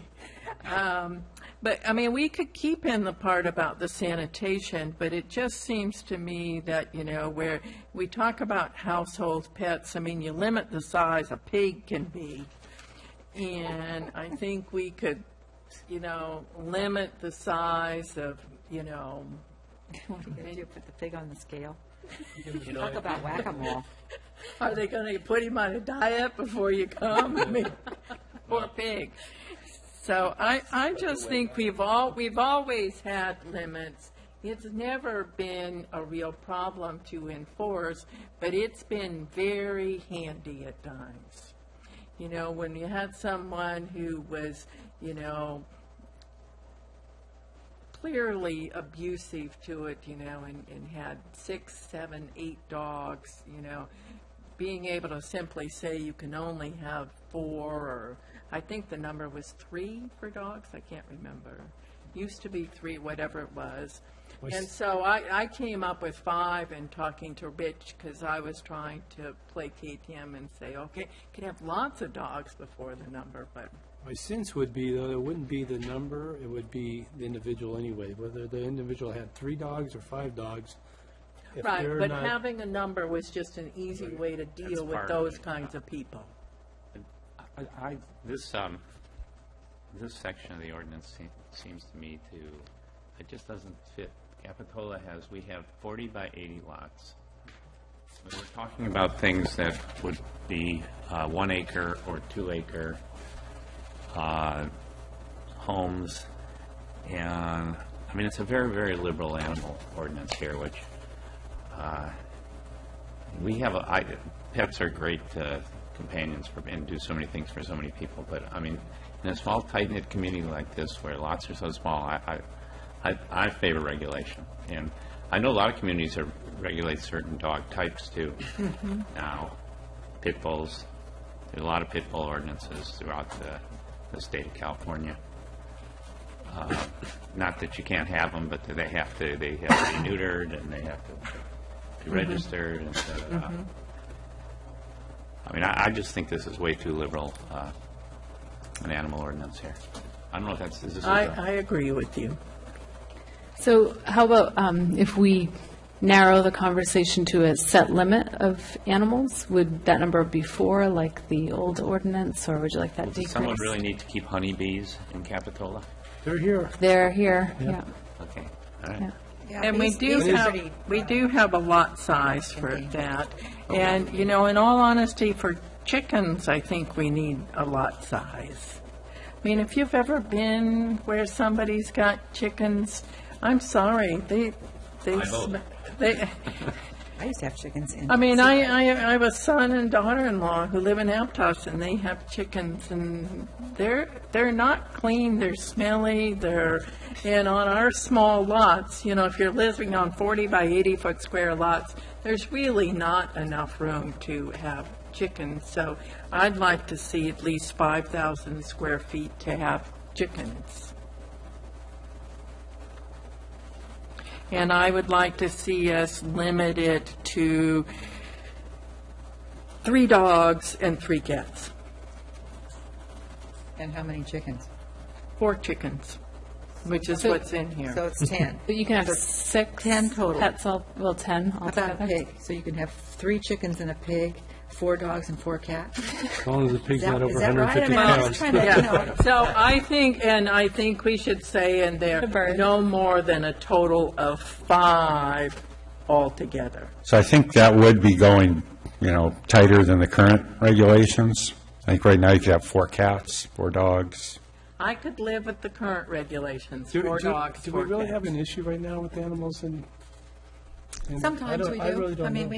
we had a chicken problem over on Why, I'm Cabrillo familiar or with that whatever. one, yeah, but That was big. that was a location. So, but what about, so we may get the barking dog, but limiting the number of dogs isn't going to really, We've had a number of people who've had numerous dogs, numerous cats. I guess what I'm asking is, would the existing code still work today? Because my neighborhood, I don't know. I could live with the existing code, the way it's written right now. And what Rich is saying is it's a tough one to enforce, is that what? Well, I think if we get a complaint and somebody doesn't want to allow us entry, it'll be an enforcement nightmare. But But what it we don't get them a lot, to be It honest. also gives the neighbor something to work with. If they Right. have a neighbor who has a dog who barks all the time, for example. That seems like a concern more than 4 cats or 5 Yeah, cats. definitely. I'm all for banning cats because I'm allergic to them, but my wife has to have one. So, I'm okay with going back to the numbers in the old ordinance. Yeah, I It could seems live to have with it. worked all right. it seems to be Yeah. working, that's, So administering it, one problem that I'd like to have clarified in the code is, here it says, Rabbits, we don't have rabbits in here. yeah. At a single-family dwelling which solely occupies a parcel of land, each household is permitted 4 of the following animals as pets, not for commercial purposes. So is it 4 total, or can I have 4 of each? I think that we need to come up with a second number that is a total number. So you could have 4 dogs, 4 cats. You could have 4 dogs and 4 chickens. You can have 4, With a maximum of 8 pets, including your reptiles and potbelly pigs. And you need to add rabbits in there. Right? Rabbits were in the old one. I think we were going to add ducks, too, based on our conversation, which seemed reasonable. If you can have chickens, you should be able to have ducks. Ducks and ducks. rabbits. And location of chicken coops, Linda Smith is talking about, where they're not in the front yard. And I have a slide for Yeah. that. You have to- I've got we can, and it So do is, you- I'm sorry. so we'll keep the old code the way it was, but we're going to create a maximum number. So you're allowed to have 4 of each of these pets with a maximum of how many pets per property? 6, 8, 10, I mean, I was trying to be generous. I went with 8. 8. I would also ask that we don't repeat some of the existing codes restrictions on amphibians, hamsters, guinea pigs. Yeah, no, I got all that. Yeah, I'm okay. not worried about people's. And is the beehive, 1 beehive total, or you can have 1 beehive per 5,000 square feet? What was that? One beehive is permitted on property at least 5,000 square feet. And what was in the existing code? Do we have beehives even addressed in? And I don't remember what was in there, but I think that's a pretty common standard. I know that's the same standard that they have in Scotts Valley. I did a bee ordinance there. Well, see, then you're the bee expert, because I didn't know it was even an issue, but I think under the current regulations, bees are not allowed, but I know we had at least one property owner nearby that had them, but I think he's got rid of them, but. I think bees are pretty common. You just need a little space. I think they're good in the right place, yeah. Take a bee over a barking dog any day. Yep. Okay, so we'll move into chickens. So we'll Moving do into 4, chickens. 4, with a maximum of 8. And we're going to add an allowance to allow bees now, 1 bee per 5,000 square feet. The next, yes, Commissioner Smith brought up the location of chicken coops. Currently, the code as proposed says a chicken coop must be 20 feet away from a dwelling unit. There's no specificity in terms of can it be in a front yard, a side yard, or a rear yard. So it seems practical to make sure chickens are in the rear yard. I think it should have to be in the master bedroom. I think it should be rear yard or within a setback on a side yard, but maybe just rear yard. But I think it should be just rear yard, because, we have such narrow side yard setbacks.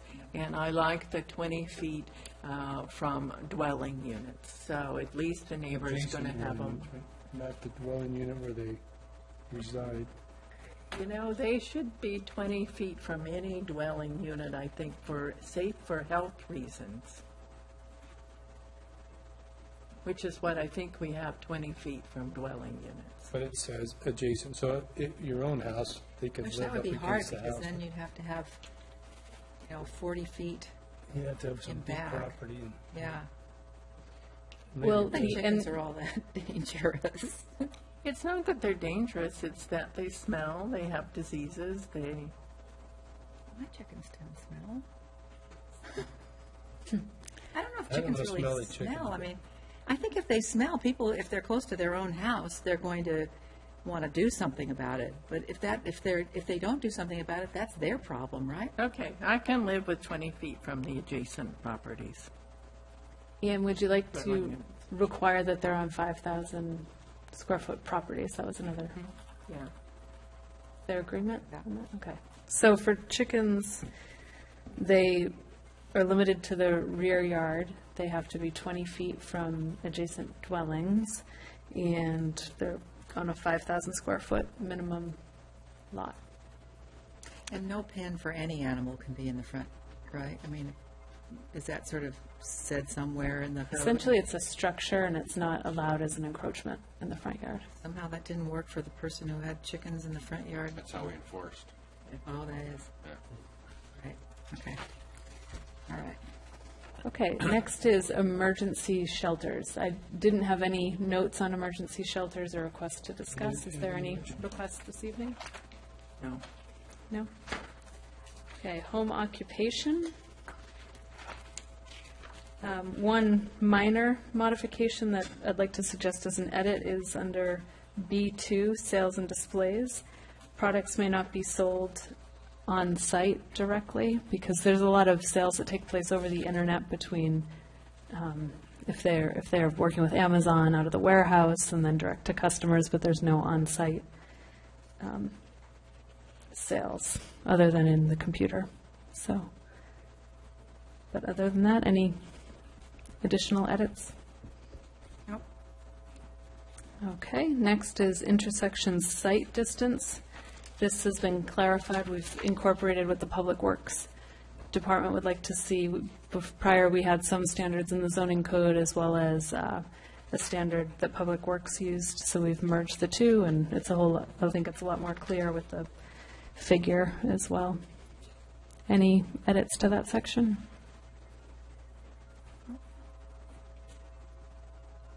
No? Okay, we'll move on to large commercial land uses. This is in the code currently, and it's a requirement to get a conditional use permit once if you're either a tenant modification and the use takes up more than 12,000 square feet of commercial property.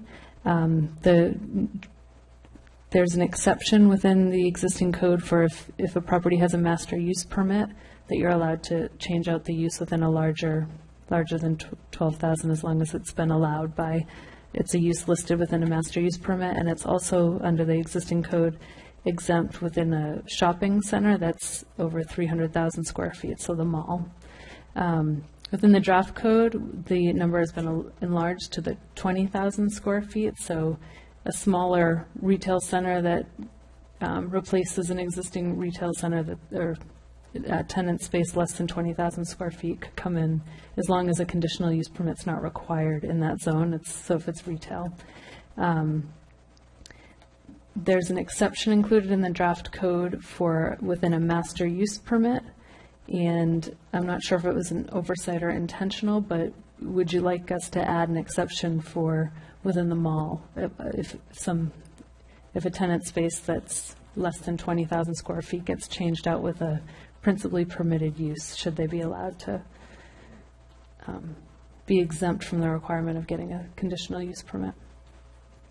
I guess if it's larger than 20,000 square feet. I'd be all right with that. I'd like to go back to the 20,000 and ask how we came upon that number to replace the 12,000. Was that something that we talked about under the issues and options? I don't recall that. And where did that number come from? That's from the existing code. That's a good question. 12,000. Is it 12,000? Yeah, 12,000 is from the existing. And it just seems like a big jump to me, and it's something that this community, that 12,000 is something that this community has relied on at least once, maybe twice that I can think of. Once was the bookstore, when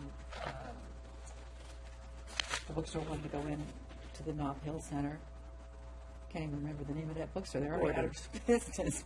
Borders. Get outside the mall, there aren't too many 20,000 plus. But some pads could build that, which is what they were trying to do. Feels like a lot to me in all areas. Doesn't feel like a lot on 41st, but in, maybe it's just in commercial, in the regional commercial instead of the other districts. Yeah, if we're going to exempt the mall, then maybe the Keep it at 12,000 should stay. Okay. So we'll just modify it. 12,000 seemed really big for people on Bay Avenue. So I feel comfortable with that. Do we want to say that it's not just the mall, but it's the regional commercial area, the whole, but then on the east side, it could be tricky. C Okay. kind of touches on that, little existing districts. Yeah. Okay. So we'll change it back to 12,000 and then also add the exemption for within, if it's within a shopping center of 300,000 square feet. Okay. Great.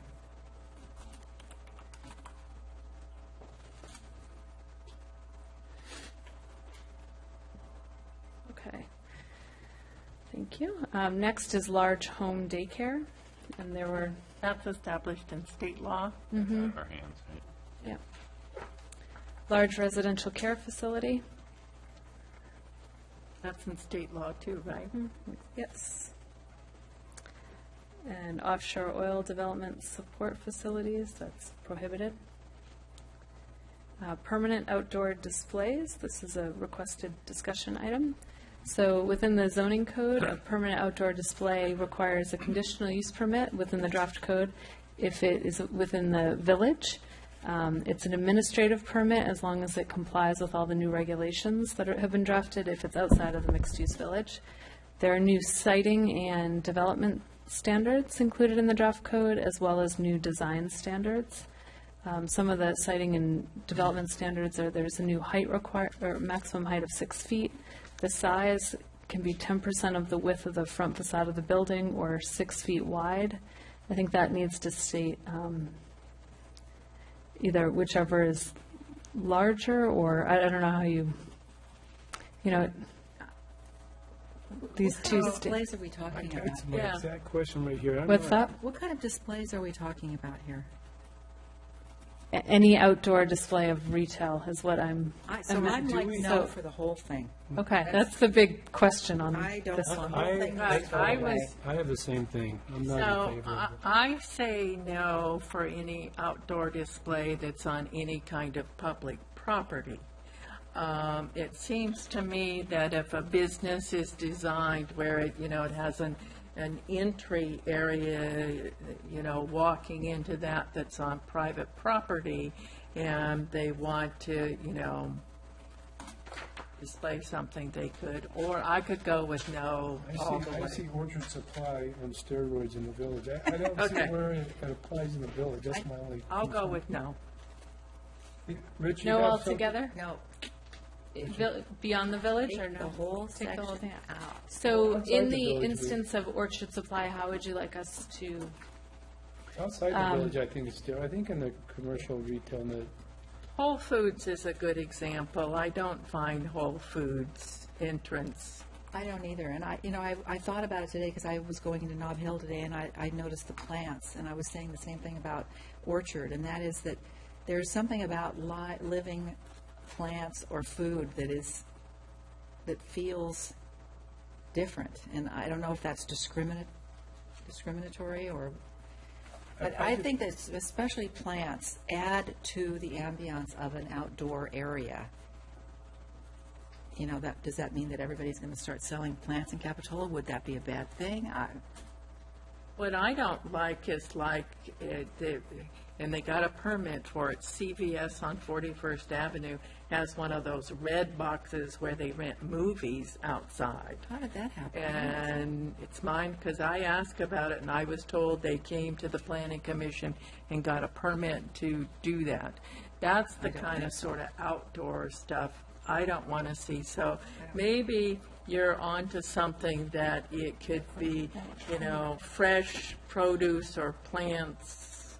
That adds to the ambiance of a place, but I don't know if it's discriminatory. I like car parts, so I don't know. Maybe we Car could have parts, a you know, discussion there. if they stick a plant on it, maybe. I just wanted to be real part. clear about the part I was no about was the village specifically. The rest of it, I'm a little more flexible, but just like we are with Orchard Supply. And The thing is, it's just, you know, talk about an enforcement disaster, you know. What does everybody think about the plants and produce idea? So you're going to regulate it by what can go outside? I think the rest of the standards, when we're just looking at outside the village, the height, size, it has the goods permitted, then, So, let Orchard go. I could live with it if it's not in the village or in the neighborhood, mixed-use neighborhood. mixed-use neighborhood. If it's not in those two zoning districts, then I could live with it. So then it would be in, The community commercial, the regional commercial. So that would take care of Nob Hill, that's Whole Foods, that's Orchard, that's, Would you rather it always come to Planning Commission, where it is something that the visual no, I would impact? just No? like to not have it in those two zoning Okay. districts. so that means that Pete's could have,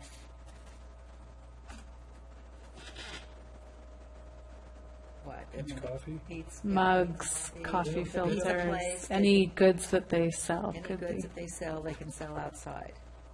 would be limited to 10% of the width of the front facade. I don't know. Or 60. To me, But they would, I think they have to come get a permit. They have to for it. come get an administrative permit for it. right, but. I think but they ought to it's- come to the planning commission and get a permit, because it's changing the whole front look of the, But then that's discretionary, you know, we say, well, what does this commission say is ugly, and then what's the next commission gonna say is ugly?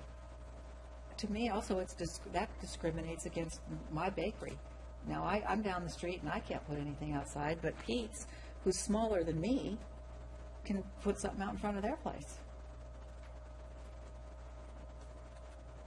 how does Ed feel about this? Yeah, Ed. Come on, Ed. Right, Ed. Sorry. It's not going to bite. Yeah, no, I agree on the village part. I mean, that part seems the only easy part to Yeah, me. to me, that's the easy one. Yeah, that's the easy part, and then you get from there, it gets harder and harder in terms of, I could go along with the no in the village. In other parts of town, they have to come get a permit. Aside from when they have. And this, we should come up with some guidelines that, it has to be related to their business. 10% seems like. parts are related to Yeah, their 10, I was joking. I know, but auto parts are related to a business. I mean, right. you know.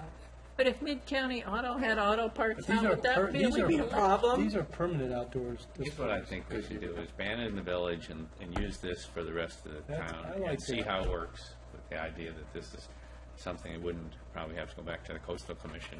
If it's not if people are really, all of a sudden, everybody's got this auto parts outside. But that means then that CVS's red box will be okay. No, it won't make the height limit. It doesn't? Maybe we should- So the red boxes and vending machines we do cover, I just looked it up, forgive me for not writing down the chapter, but it was an accessory use. So if you have a commercial business, you put a soda machine, a red box, you name it, water machine, you would technically need to amend your CUP to add that. We don't cover that in the outdoor display, that's more for your, put out your shoes and your other wares to sell on the sidewalk.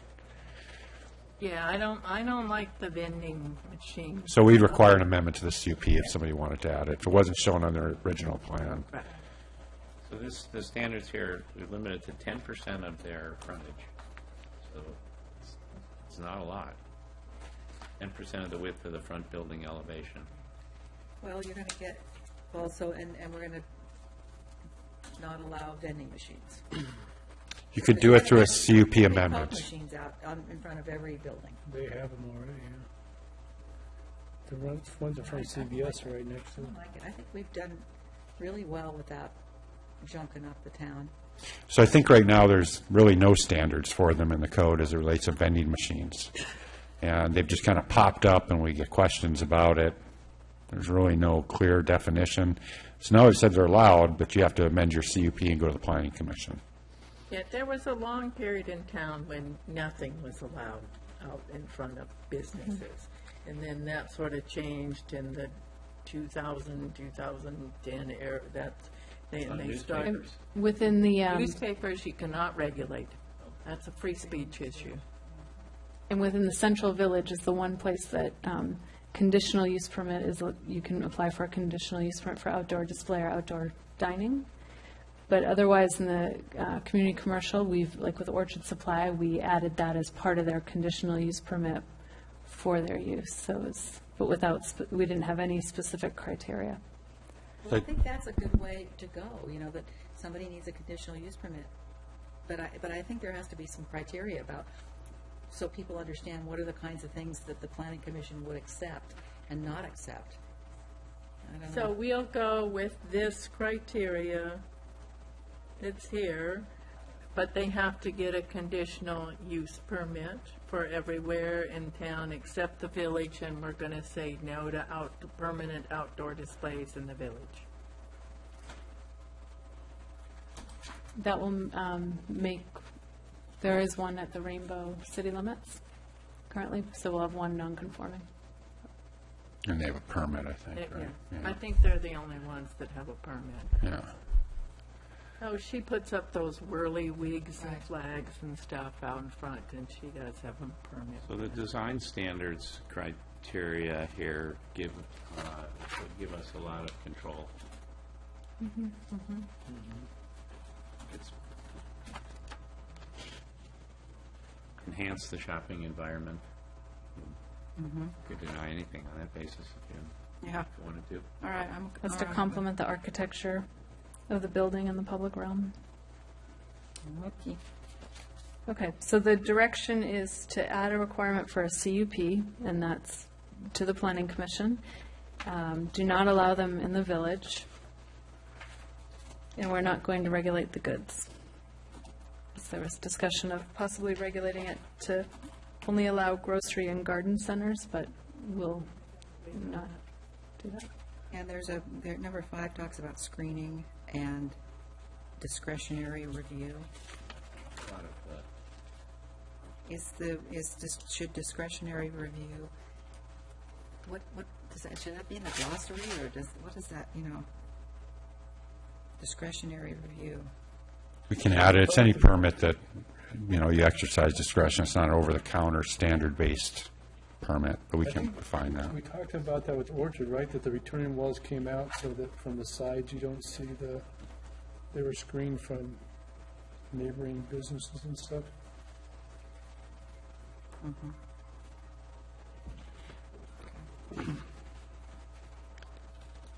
Okay.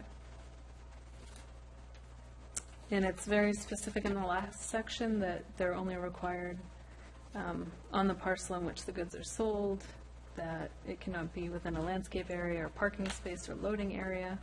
Also, it can't be within the public right-of-way or sidewalk, so. Yep. Okay, so I think we just answered my next slide. This was Commissioner Welch's concern for code enforcement and future management of these regulations. So whether or not this should just be prohibited altogether, but I think we've answered that we'll prohibit it in the central village, but otherwise require a conditional use permit. So now we'll move on to lighting, outdoor lighting. There was one question that came up. What is a drop-down lens? That's prohibited, and this shows exactly what a drop-down lens is. There's more glare. It's not quite shielded. So I think we'll work on a definition for that, and we actually just might refer to it as what the actual impacts are rather than say that the light should be shielded, rather than say that drop-down lenses are prohibited. I just didn't know what a drop-down lens was. And it took some digging to get that where'd you get answer. those? That's all I don't know. Yeah, that's amazing. Isn't that great? This actually, I called Ben Noble today and asked him, can you help me out with this drop-down lens? Because a lot of other stuff comes up from Google. So he sent the image. I'm kind of wondering Any what other, the overall changes are in this. I mean, it says there's changes, and I have to admit I didn't get the old code out to look, but could you just review what the changes are? I don't believe we have a very strong, I don't think I there's think much it's the in the most, existing I think it is mostly new. It's mostly We had just some new, light okay. standards within our parking regulations, I believe, It's a but good addition. This other is a than that, great it's addition. more. The only part I don't like is B1 where it says lighting installed and maintained by the city of Capitola or other public agencies exempt. To me, we should be setting the standard. If we're expecting of everyone else, we should set the standard, but We Maybe don't it's just set the me. standard for PG&E no, the ones maintained by the city of Capitola. or other public agency.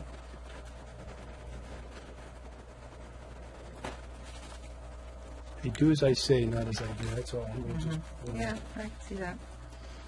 So, do you want us to go to your items so you don't have to hang around here? Are you waiting for a specific thing now? No, he just likes to watch his wife do He's it. gonna No, talk. he's waiting for one specific one. Which We item? may not get, Let's go. So we could just go, so you could, I think he's here to talk about temporary sidewalk dining. Take it away. And that's on page 96-16. Good evening, and thanks for accommodating me. Well, when village parking issues come up, I'm here. The innocuous sounding supplemental standards, section 17.96.180, in its entirety distresses me.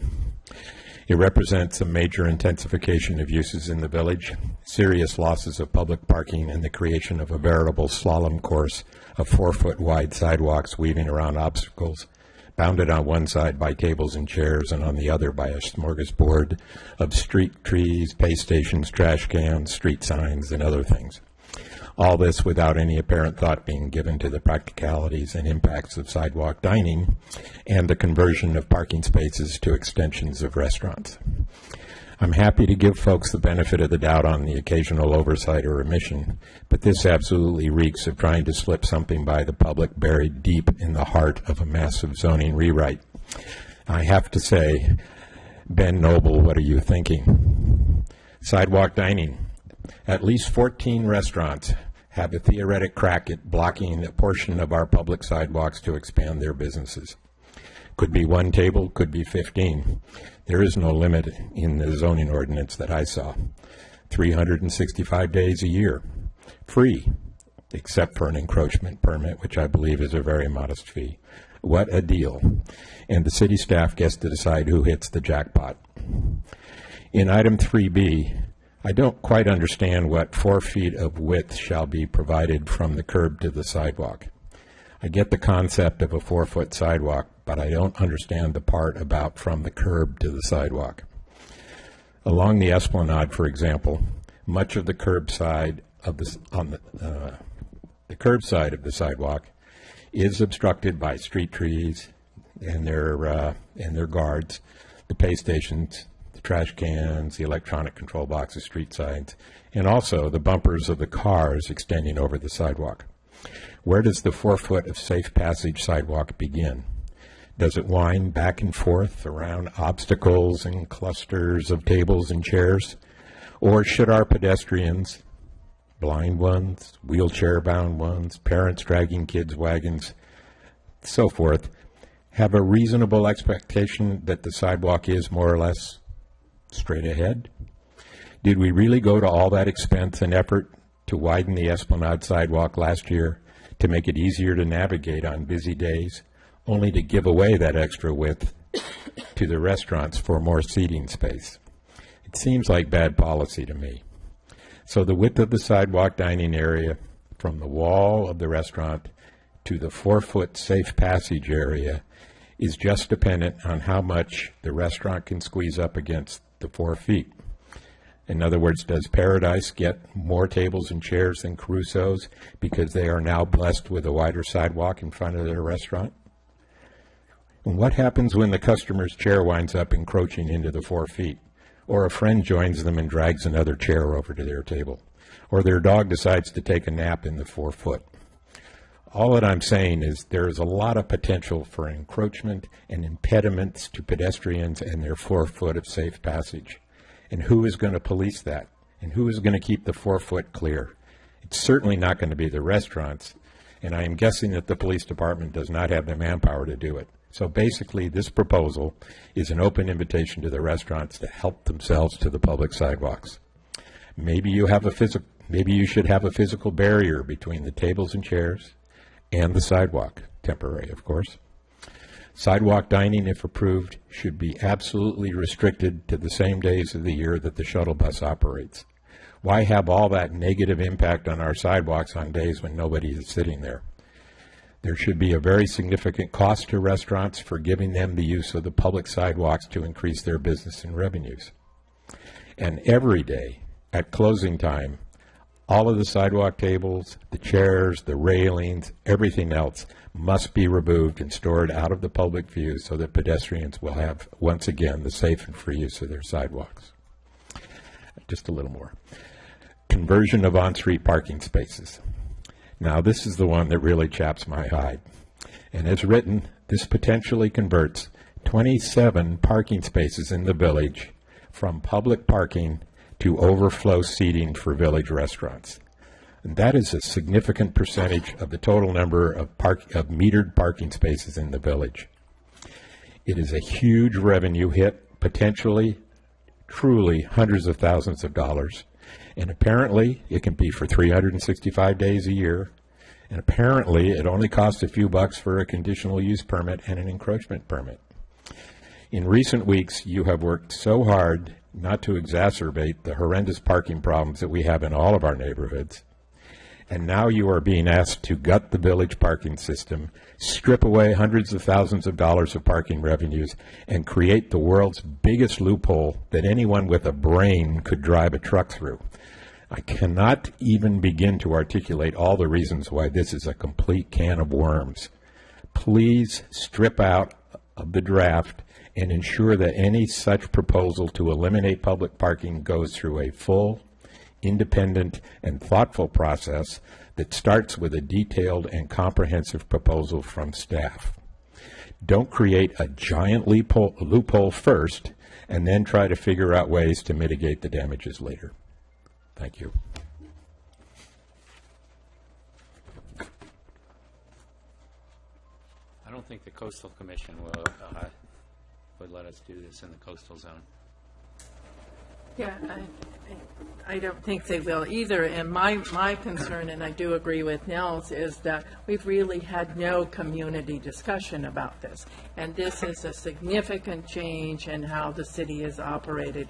And even if you think it's a really good thing to have happen, it needs to go through some sort of public process, not just be a change in the zoning ordinance that, you know, we say the public has reviewed all this and they could come here, but I don't think most people would know about it unless someone pointed this out to them.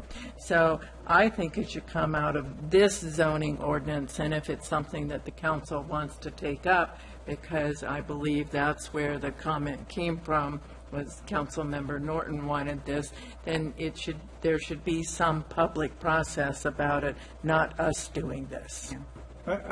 Well, obviously, this is a city council issue. I don't think we put this in there, but there has been some public, I guess, pleas to close the Esplanade and do this type of activity. So I wouldn't say that the public has, maybe they haven't talked to this specifically, but it's very, in fact, probably even in the latest Vision Capitola we had.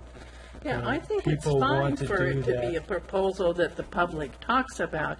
I just don't think we as a planning commission want to do it in this draft zoning ordinance without there being the opportunity for some public discussion. Right. Yeah, I think in theory, there's members of the public that want some outdoor seating in Right. the village.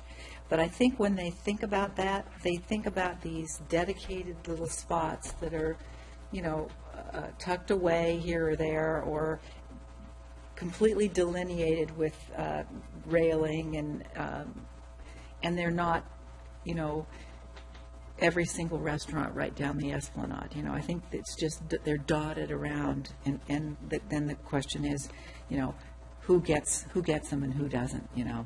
So I agree that there needs to be, you know, maybe it needs to go to the, I don't know, probably the city council.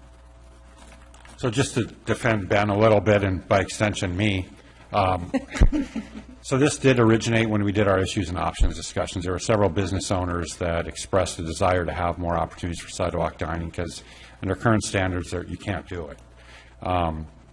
And then we had two council members request that we look at the parklet issue. So that's kind of the origin of where this was, and it's in our issues and options paper that we put out. But I recognize that, you know, for areas of the village, it's probably a real sensitive issue. But keep in mind, there's probably areas on 41st where it might work really well.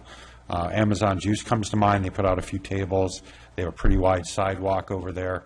I think having an allowance for businesses like that probably makes sense.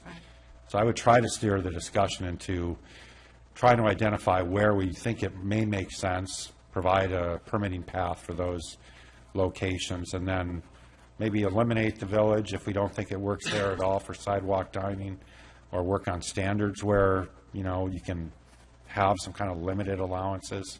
I just don't think I think in the village, taking away parking spaces creates such an uproar, and it has in the past. I think obstructing the sidewalks creates such an uproar in the village that if the village is going to be talked about, then there needs to be a community discussion about it. I don't think it should be here in this zoning ordinance. I don't think that, I mean, I guess I'm surprised. It seems to me that if a business on 41st, are we talking about them putting tables and chairs out on a public sidewalk? are we talking about them putting it out on a sidewalk within a shopping center? So as I envision it, if you want to do it inside of a shopping center, that's part of your permit. You could do it. Right. It's not a public sidewalk. Amazon Juice is the only example that pops into my mind I immediately don't that know does it where over there. Amazon The Village. They're in Creamery the and, beach villas. Yeah, they're right down from Right there. before the railroad crossing on 41st. Oh, next to Chrissy McBroom's shop over there, and Right before you get to the railroad tracks on condominiums. 41st. But that area where the Village Creamery is, not the Village Creamery, what is that place called? Penny Creamery? Right next to what is that, Verve Coffee? That area, they do have tables. Yeah, but around that's that. not in Capitola, and they have Yeah, a permitting process for doing that. right. I hate to just ban it from the village only for one reason, not because I don't see how we're going to fit it in the sidewalks in front of Paradise and that, but if we come up with a plan with the mercantile facility or something like that, then maybe the sidewalks are wider. I don't know. I don't have a buy-in to it because it's not really my issue, but I hate to do ultimate bans unless we have really good findings on. I hate to do huge changes unless we've had some sort of community discussion Right, about but it. Mercantile really wouldn't be, there is Right. outdoor dining, Right. They Sally's can has do got that. it, Britannia Arms has Right. got it, and Mercantile could have it as long as it's, on their property. I think there's been, and I don't know, I know the feedback that I heard was people want to close the Esplanade during certain nights of the week, and so But how we do we wouldn't do allow? that through the zoning I ordinance. see what you're saying Yeah. there, yeah, I see what you're saying there. I don't have an Yeah, I issue. mean, that's a whole different thing. If you want to close it a certain number of days and Right. people can Right. dine in the middle of the street, that doesn't matter. Because Right, really, that's, right. the parking issue is only a parking issue so many days out of the year.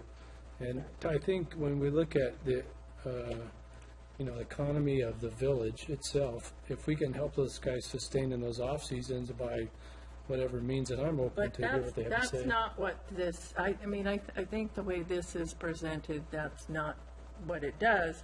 And we could have a community conversation about it and maybe do what you're talking about doing. But if we leave this in here the way it's written right now, it It leaves just, a lot of, it opens up. What if it just applied outside the coastal zone?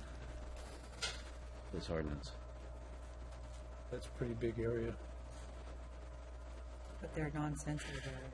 They're non-sensitive areas, that works for me. But I think it still needs, if that's the case, there still needs to be some Right. tweaks to it, because generally in the non-coastal areas, our sidewalks aren't Well, wide. I think the area south 41st would be an area, at least in my mind, where it does work. You do have wider sidewalks, the Pleasure Point area is developed that way, there's, the one shop. Something to be said for getting that Pleasure Point atmosphere further Move up. right. I think, at least in my mind, that's the one place that makes sense. It is in the coastal zone. It is. Yeah. Yeah, I would agree with that.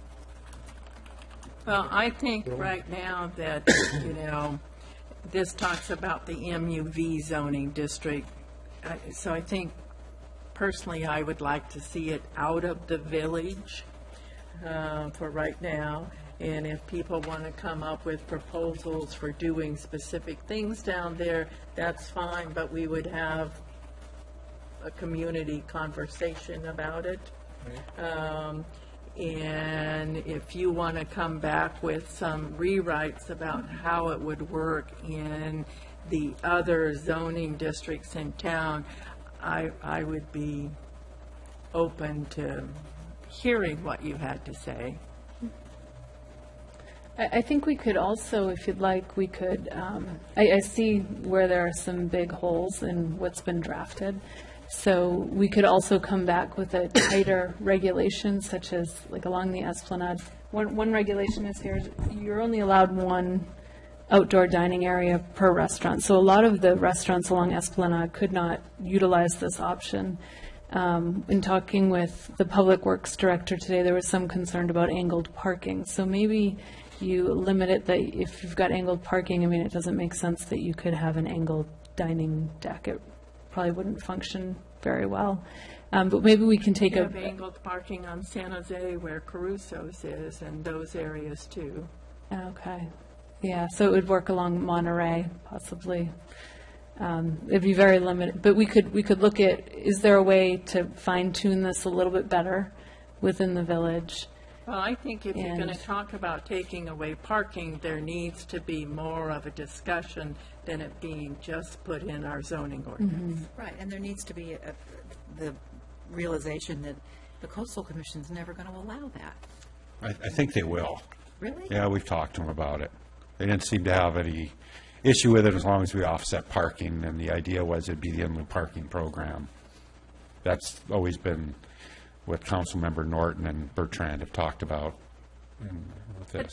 that's a whole, I mean, it's just a big issue. I'm It's not defending its something- merits, just, It's not something that we want to, I don't think, as a planning commission, move on in the zoning ordinance right now. I think we can all agree that the village needs to be taken out of this. You come back with some tightening of different areas, and We can talk about it at our next meeting. Don't wait till it goes to city council and don't even have to talk about it again. I'm good with that. Okay, so we'll remove it from the village, and we'll tighten the language along 41st Avenue. I think we'll present that recommendation to the city council. I do think they're going to want to look at the, what was first put in the code, because we are going to bring you a redlined version of the code as we go along prior to going to city council. So we'll probably show both options where they had asked for it. Okay. Now we're good. Now we'll go Okay, back. now we go back. Let's see. So, 9612, recycling collection facilities? yeah. No, we haven't done recycling. Placement of underground utilities, nothing has changed in that. That's 1796-120. Page 96, dash 12. So if you increase your floor area by 25%, you're required to do underground, and then you can come to the planning commission and ask for an exception for hardship. I'm okay with that. one alternative that we could consider, it's not in place today. I've always thought that in some of these cases, undergrounding one utility pole, I don't know how much sense it really makes. If there was in place, like an in lieu fee, where they could deposit monies into a dedicated account, and then over time, the city could accrue enough money to underground a stretch of poles rather than one at a time. It's not in here today. We don't have a program, but we could kind of set ourselves up for doing something like that in the future here. Right, because the way we're doing it now, it's like, there's so much wiring under there that's so old. The way we're doing it's just not getting us anywhere. Right, I agree. If We get the someone house comes fronts in anyway. and they're doing one house, on, well, Riverview Terrace is not because they're in the back, but, they're doing one house in a neighborhood that's already built out, waiting for the other houses to all do it, you're going to be waiting a long, long time, and it would be nice to see us be able to do a few undergrounding projects in Capitola. Yeah. And walking down Riverview Avenue, that sort of first stretch there, it's appalling to see the wires and Yeah. the poles.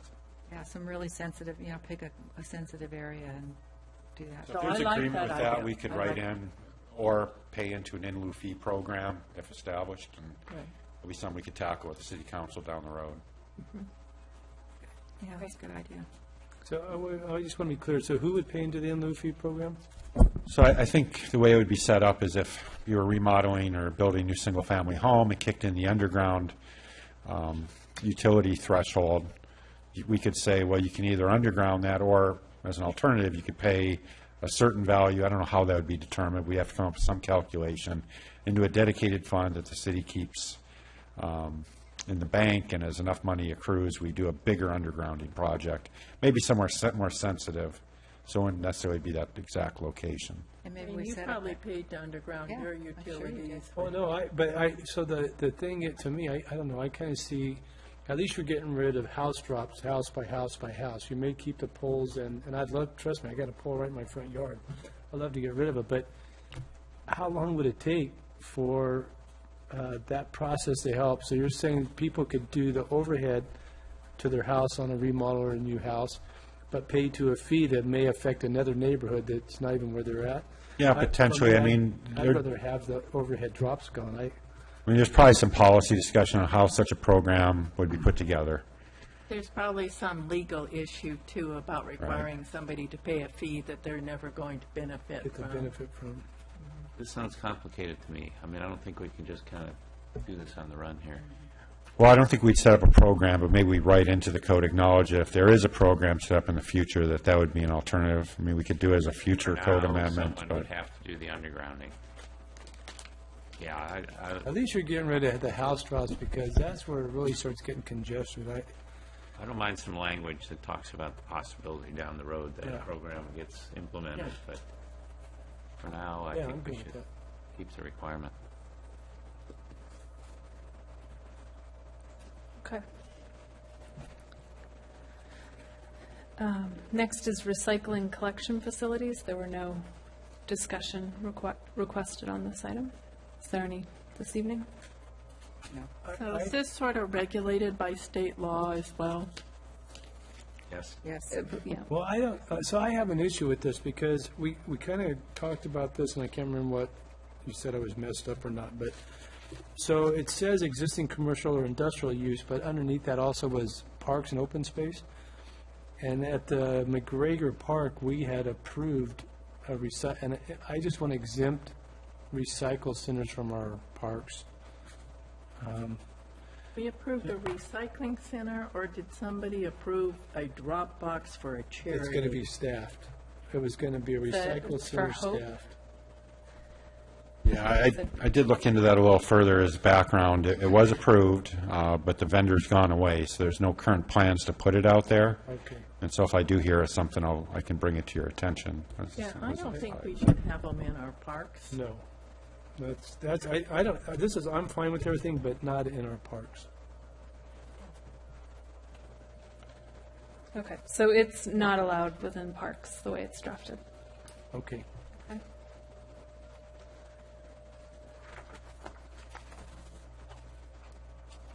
Next is residential mixed-use development and commercial zoning districts. So this requires, it adds new standards for when you've got a mixed-use development. There's some design standards included, placement standards for where the retail will be on the bottom floor.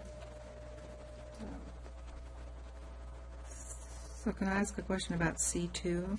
Mm-hmm. Does this mean that the mall, if they did mixed use, would have to put it at least 10 feet between? I'm not exactly sure what 2 means.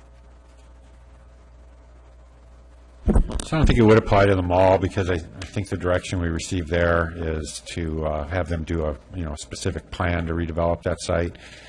But, for example, if Wells Fargo at Capitola Road and 41st were to redevelop and do a mixed-use project, we would want that storefront to be close up to the sidewalk. So this only applies to the community commercial, regional commercial districts. Yes. And only for mixed-use development. So, I go back to my things, we tuck these things back in here. Why isn't this in Yeah, I actually said that one. the CR zoning district and the CC zoning district rather than back here, since it only refers to these 2 districts? I think we should move it. It's very specific. Okay. Yeah, I think they should be moved to their respective. Because then it ties in with all the other development standards for that particular district. I have a question about number 7. Retail shall be located in places that provide the highest likelihood of retail success over time. That is a very broad statement. What in the heck, how are you supposed to, what is, where would it not be, and why would we care if they didn't, or What? It does seem like a set of standards that came from somewhere else. Yeah, well, I don't know the origin, but I tend to agree. I think that's sort of covered in the previous paragraph we talked about, I think it was number 2, where you want it fronting the street. I think Yeah. it'd be fine to Yeah. remove that. Just remove it. Good. And I think when you put this in, the respective districts that it applies to, and then you see how it fits with all the Right. other conditions in that district, there might be a few other things that you're going to want to Such as number modify. 10, parking location. I mean, does Yes. that district have any adjacent curbs? Any, where the people can park? No? So these can be helpful if something comes in and you'd like to switch things around so that retail is more in the correct retail location, or if it, as a guidance, or the parking location. It might be, I don't know that it would absolutely hurt to keep them. So somebody might have like a drop-off point at the curb, or like a cut in for drop-off. This is talking about parking at the curb. This is to get the parking to be behind the buildings so that that there's very limited parking at the curb, only 10%. So that you avoid Kings Plaza where it's all parking up front and then the buildings are behind. This is to bring your buildings towards the street, limit the amount of parking. Is there a better way to say that, though? I mean, I think we probably get rid of the word curb, because I think I know where you're going, where it's like a public street curb, but I think this could also be an interior shopping plaza sidewalk curb. or- Maybe just be rewritten to yeah. make it more sense, Yeah. Behind the building. I mean, the second sentence in that, it's where you're going with it. No more than 10% of retail parking may be provided at the curb or adjacent to retail. Right, and as I said, I think when you put this in the CR zoning district, some of this is going to get modified when you look at all the. Okay. So can I ask how far we're going to go tonight? Well, I was hoping we get through the supplemental standards, but that's a That's our lot. goal? Well, it's a big goal, so I think, I'm running out of gas. Yeah, I have kind of a I haven't eaten dinner yet. I'm sorry. I haven't eaten dinner either. We need to. so do you want to just attention. wrap it up? Are you guys, I we're don't know, at I mean, a, just my own personally, I kind of. Well, we're at self- It's 5 to 9. yeah, I'm good with that. So we'll just wrap it up at self-storage facilities? Is that Do you what want we're- to go into self-storage facilities? No, we'll just, No, want just to wrap it up? wrap it up now? I think that's what I'm hearing. Yeah, we're done. We're hooked. Okay. Well, we We got wanna ahead of set our the game on the best. sidewalk dining, though. Yeah. Yeah. Okay. There was just one, during our last meeting of April, we discussed May dates. We've got a meeting coming up this Thursday. Yes. And we had talked about the possibility of meeting next Monday, and we kept it as this date that most people were available, but No, I'm gone from Thursday through the That's 1st of June. that's right. Okay. So, Then Linda's gone. So I think, and then we're at the historics, right? So do we yeah, so want to wait? What's that? Hysterics? Hysterics. So if, at the time, we talked about revisiting the subject of having a meeting next Monday, a week from 23rd. today, the 23rd. And Linda was able to do that. She was able to do that. It seemed like there were, But you're not But I'm here. not here. But I, Yeah. So I think we ought to just go to, to June, June. June 2nd. Okay, I think didn't the want staff to, deserves a little break, too. I mean, you guys are, I think they want to get Holding this done. strong.